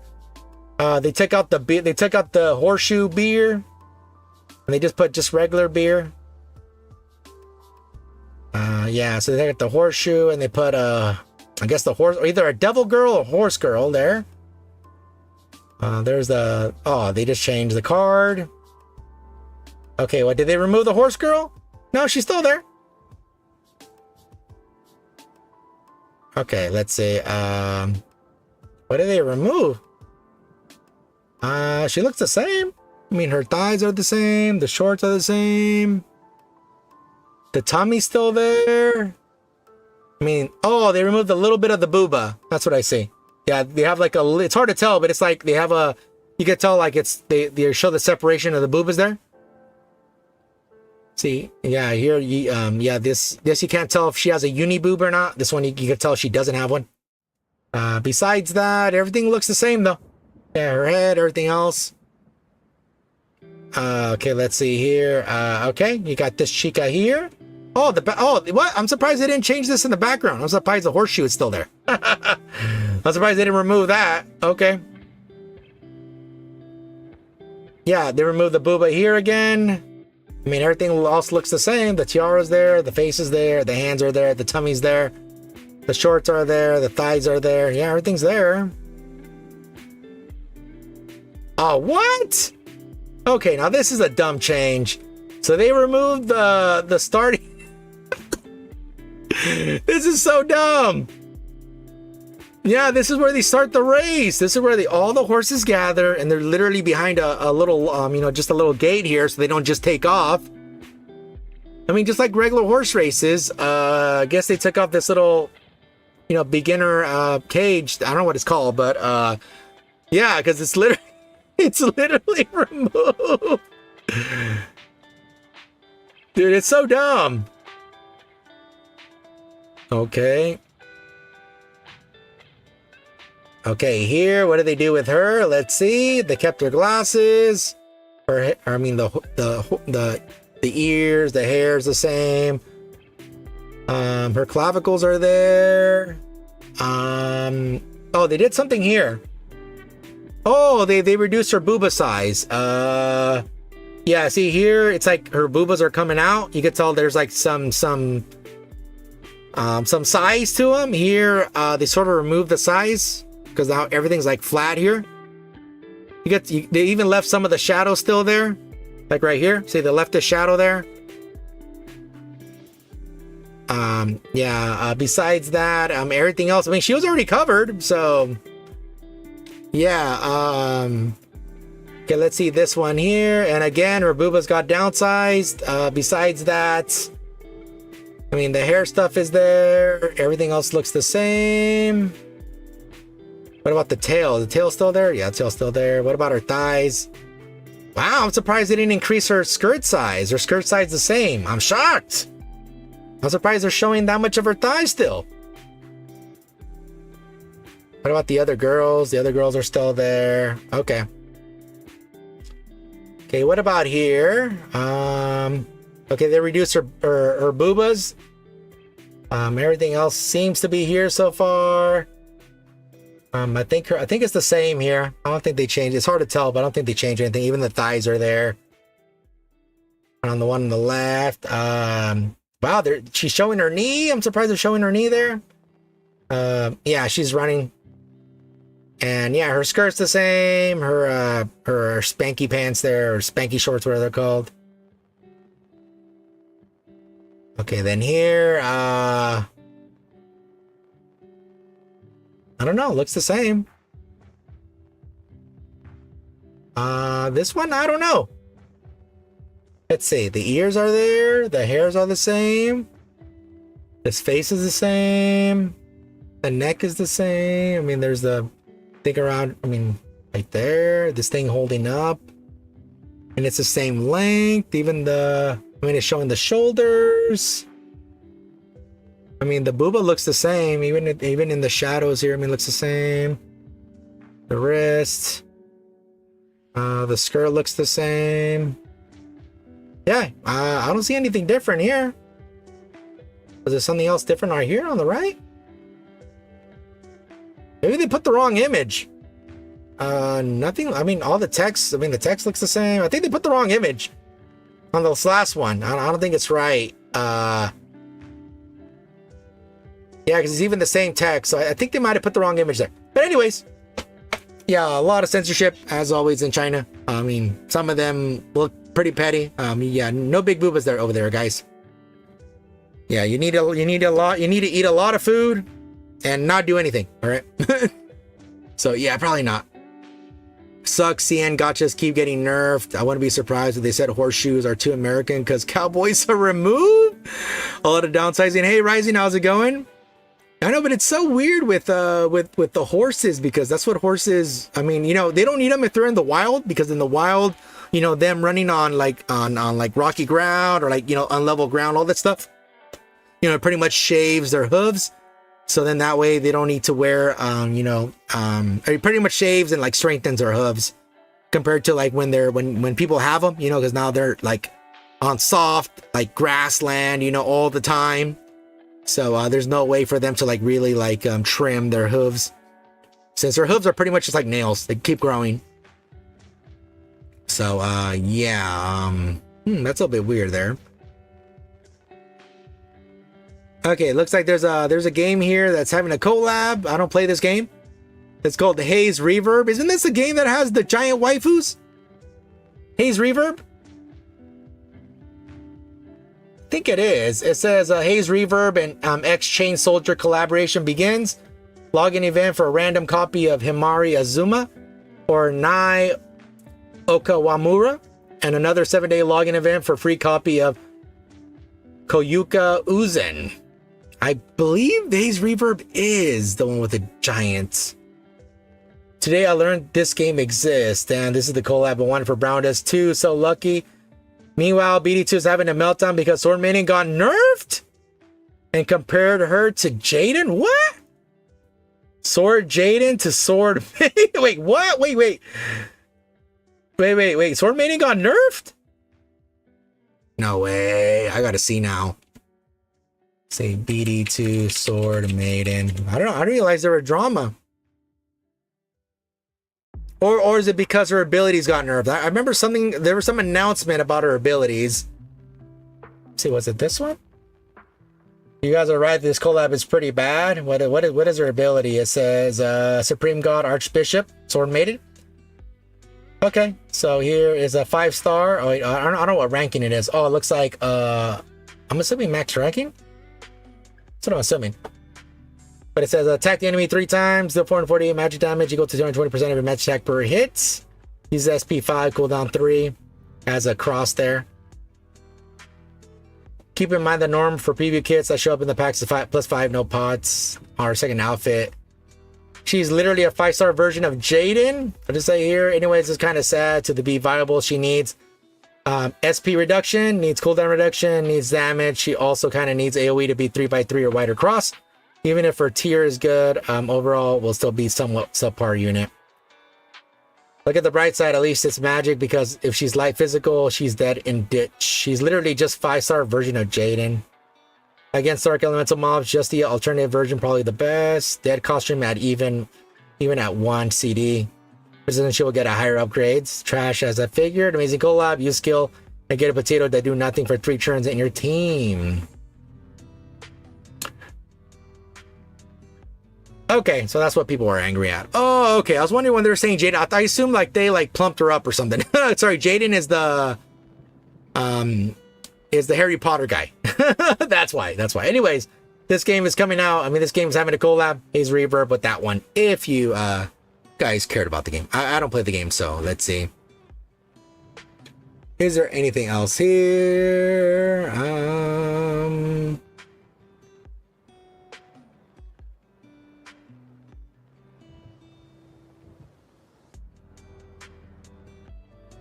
Okay, what is this? Let's see how long is this trailer? Oh, no, never mind. I can't watch this trailer. I forgot my internet's acting up. Sorry. I was gonna see a trailer there, but I forgot. My internet acts up when I load a YouTube video while streaming, unfortunately. Okay, looks like this game called, which sort of looks like a Blue Archive here a little bit. What is that? Stella Sora, sorry. Stella Rosa's wine, sorry. Stella Sora closed beta test from May 28th to June 8th. Yeah, sort of looks like Stellar Blade. I mean Blue Archive here a little bit. Is it like the same artist? Or yeah, they look very similar. Extremely similar, but closed beta test coming. Android PC. It's by Yostar there. See, Blue Archive too. Gameplay wise, it is not everything else. Yes. Is there some difference? Kind of way possible. There are hags in the game. Whoops. I see. I thought they would grow up to Rio Shun type. Oh, damn it. But they seem to go even higher. Okay. In spirit only. I freaking hope. In spirit at least. Literally has an older Ibuki in the picture. But it said, what's the gameplay like? Like Dragia Lost. Blue Archive with Dragia gameplay. Curious to see. You're in. Yoshar's attempt at, oh no, the cute and funny archive. Oh no, BA is already funny, but it would be funnier. Oh no. Hopefully got elected for beta. Otherwise, it looks like chill enough to be a side game. The art of the BA series is beyond doubt. Oh, it says, have experience with the CM beta. The gameplay was very simple, with few characters, but they included NPCs were well shaped. It should possibly be a side game without investing too much money. Sion Archive, what? Praying to get the mail tomorrow. Yeah, anyways, guys, yeah, it looks like this game is, I never heard of this game until right now. Oh, what? What did I download? Uh-oh. Did it download a virus? What the hell is this? I downloaded some HTML. What the hell? What did I download? I downloaded some weird HTML. Not open that. Let me mute the website here because sometimes they have music back there. Oh, I bet you my stream's gonna lag. Yeah, sorry guys. They usually would load faster, but yeah, I don't know why my internet's acting very slow. I have like very fast internet, but for some reason it's not giving me all the data on my computer here. But anyways, yeah, things are gonna change soon, so don't worry. I just gotta first figure this out here. If it ever loads, come on. I just want to see the game. Yeah, it looks pretty. I mean, I like that art style since BA has a very nice art style. It says peak has arrived. Let's go. Peak is arriving. This day is the day. 9 games chooses the day, my lord. What? Nah, screw it. But we won't get access. Sensei, wake up, Sensei. Oh, my lordy. Dude, this game's taking forever to load. Just the website's taking forever to load. Not even the game. Same day as Crystal of Atlan. I don't know what that game is either. Oh, my lordy. Website, please. My internet, please. Put all your bandwidth into this download. No, I would like music to play. Okay. So it says Dora, Stella Night Dust, This Tranquil Retreat, Stella Dust, Trekker Anne. Oh, that's pretty cute. Oh, she's pretty cute. She even has a firefox there, literally. Or like a fire bear, fire dog or something. And let me pre-register. Oh, I have to email and stuff. I'll pre-register in a moment. Let's see here. Ooh, okay. Here's some of the characters. So, whoops. Let me start here. It says Amber. It says silent in person, but a chatterbox on the phone. Oh, she's a jobberbox on the phone. It's no surprise that she has one of the fastest typing speeds. Wait a minute. Keyboards say phones don't have keyboards. Wait, what? Cheerful, helpful, and unbelievably hopeful. Nothing can keep a good old. Wait, what? Why did the character change? Wait, what? Uh-oh, the character didn't change. Oops, it might be my internet. Oh no. Okay, it's my internet, guys. Yeah, my internet's the character's not changing.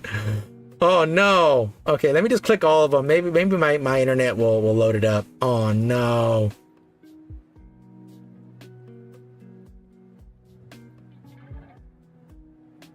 Okay, will it load this way? Let's see. Okay, only the image loads. I'm trying to close it. What the? Oh no. Okay, sorry. Oh, there it is. Okay, it's taking a while to load, guys. Sorry. Yeah, super cute. If your internet is struggling, I'm sure your stream. Yeah, that's what I was thinking too. But it looks like my stream's holding out fine. So maybe it's just the website. Nah, I still have a feeling it's my internet.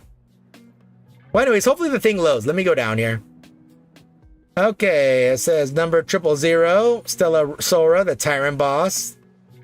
That's who you'll be in the fantasy realm of Nova, or as your friends like to call you, the boss. The boss? As a tyrant, decide what path to take, which face to show, and what impressions to make. Use your wisdom to unravel ancient mysteries and forge friendships along your journey. 1,000 years have passed, and the history has crumbled away like weathered parchment. Yet the world still trembles at the mention of tyrants. So we're these people? We could either pick a dude or a girl vampire? Or is that an elf? I'm not sure. Monoliths. Nova. A cross-shaped continent by the name of Nova. Trekkers. These fearless girls forsake the safety of the cities to scale the monoliths. They bring modernity to the cities, but they're treated as misfits. Yet the trekkers do not care what they say. Okay, you got some items there. Here's some artifacts. You got a very old ass cell phone. Oh my lordy. You know what? I remember when you see, my internet is going down a little bit. Okay, my bad. You know, actually my mom, a long ass time ago, she got one of these phones for free. She actually won it in a raffle at her work. Because I remember one time she brought it home and I saw it and I'm like, what is it? It says, oh, it's a phone. I'm like, oh, is it going to replace our new phone? He's like, no, it's a thing called a cell phone. I'm like, what? Yeah, it was very blocky and looked like that, but it would look like in a tan. It looked tan though. Yeah, very interesting. Okay, not much stuff here is shown. Okay, let me see if I can see the chicas now. See, did it finally load them all? Oh, it did load them all. Okay, pretty cute. Prudent and always prepared, Iris has a plan B for every plan A. She's a quick learner and a talented diplomat, constantly helping her girl buddies with clever problem solving. Oh no. Okay, there we go. Don't let her small build fool you. Her determination to protect her home is as strong as can be. And here's Minova. Oh, come on, Minova. Load up. Come on.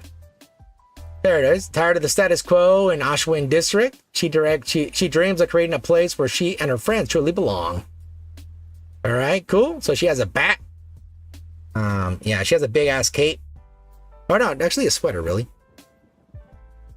Oh, whoops, sorry, wrong way. Here is a Frisia. It says graceful, polite, and disciplined. That's the first impression that Frieza leaves on most people. However, this illusion quickly shatters when they see her playing rock, paper, scissors with kids in all seriousness, well past her bedtime. Pretty cute there. And here's Nanoha. It says, quick and efficient, leaves no trace. This might seem like an odd remark for a maid. When she presents you with a handmade cupcake, her innocent look dispels all doubt. And the last one is Mystique here. Yeah, she's not all blue. Oh, she's a magician. Oh, is that a shotgun? Looks sort of like a shotgun here. Like a little gun, like right here at the bottom. Anyways, Mystique is a reporter who will do anything to get to the truth. No trail is too cold. No scoop is too big. And no obstacle is too much. Too big to fail? Not a problem. Powerful royalty? Not scared at all. When the witch sets her sight on you, there's nothing more you can do. All right, pretty cool. They're pretty cute. Yeah, I know what you guys love, hags. So, yeah, they're all right there, boys. Yeah, it says they kind of overdid it with it, just a tad bit with the designs. Kind of busy. BA is popular because their designs are simple. Yeah, so I know like this one that's I thought she had a sword at first. This one here, Minova. Yeah, I thought she had a sword. Oh, you can actually see her legs here. Okay, let me see the legs. Oh, they do. Okay. Yeah, here we can't see the legs. See, it's covered up. Oh, she has a skateboard? Oh, I thought it was something else. I don't know, it was a skateboard. Oh my lordy. Yeah. It's a little too out there. Sort of reminds me, sort of something, you know what? This design reminds me of something you would see in Disgaea. If you guys have ever played those games, yeah, Disgaea has like these very like loud, elaborate outfits for a lot of like their main characters. A lot of like the generics have like, you know, they have like so-and-so outfits, you know. But a lot of like their, like ones you're gonna see all the time. Yeah, they have like these very loud outfits. Yeah, I wonder how well it's gonna look in the game. You know, I wonder how like what the art style is gonna like, how it looks in game. I know Blue Archive has them in chibi. I wonder how it's gonna look in game though. Guess that's all gonna depend how it looks in game. Because I mean, in art it looks fine. You know, it doesn't look too bad, but it really depends on what game. You know how the game looks like. No wonder they only show these three chicas all over the art. You know, all over the the thing there. They're like the less. You know, they're like the less busy out of all three. Out of all the characters there. You know, very, very, very nice. You know, love this guy, dude. Oh, I know. I like the two. Only played up to Disgaea 4. I never played past 4. And it's such a shame they went to 3D. That's such a shame. But anyways, guys, if you want to pre-reg for this game, you can just go to this website there. If you want to pre-reg, it's up to you. But anyways, guys, I have to actually go somewhere very, very soon, guys. But thank you for being here. I really do appreciate it. Thank you all the chatters, all the lurkers. Thank you everybody who was here. If you enjoyed your stay, please give me a like. I would really enjoy it. Or I would really appreciate it, I should probably say. If not, it's cool. It's still cool. Thank you guys for being here. I really do appreciate it. All right, so in terms of official Nikke stuff, there's really not that much here, actually. Yeah, there's really not that much left to do. We're just waiting for the next event to be announced, which according to the leaks and everything that I'm looking at, it's looking like it's going to be a K event there. Finally, coming out of NPC jail. I mean, we've seen her leaked kit. Honestly, I mean, I'm going to wait till it's officially out. I mean, we discussed it.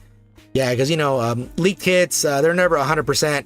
Since shift up, like sometimes changing the stuff or even changing the numbers. So, you know, just wait till it's officially out. Besides that, I mean, we have Stellar Blade around the corner, both on the collab and also on the PC version. Right around the corner. But other than that, that's pretty much it. Yeah, that's all we're waiting for. There's nothing else for this event. Make sure to keep pushing the hard mode, guys. Unlock those things, and that way you can get the 4 hours per resource. And don't forget to keep leveling up your villain pass, okay, guys? Keep leveling up. You see, I'm almost at level 99. I'm at level 89 right now. So I'm almost there. I'm extremely close to the end. So keep grinding, boys. Yeah, see, I'm almost there. I'll collect it once I reach 99. So, yeah, that's about it, boys. Thank you so much for being here again. And, yeah, I should be streaming tomorrow. I think I'll be streaming tomorrow. I'm not 100% sure. Just that things are changing over here. I'll try to put everything up early. I don't know if I will stream tomorrow just because some unexpected things just happen. I'll let you guys know. I'll try to give you the information early, okay, guys? But hopefully I do. I really want to stream tomorrow so I could pull on the new unit for Horizon Walker and also for BD2 as well. Yeah, but either way, guys, thank you guys for being here again. I appreciate it. And I will see you guys on the next one, all right? Boosh!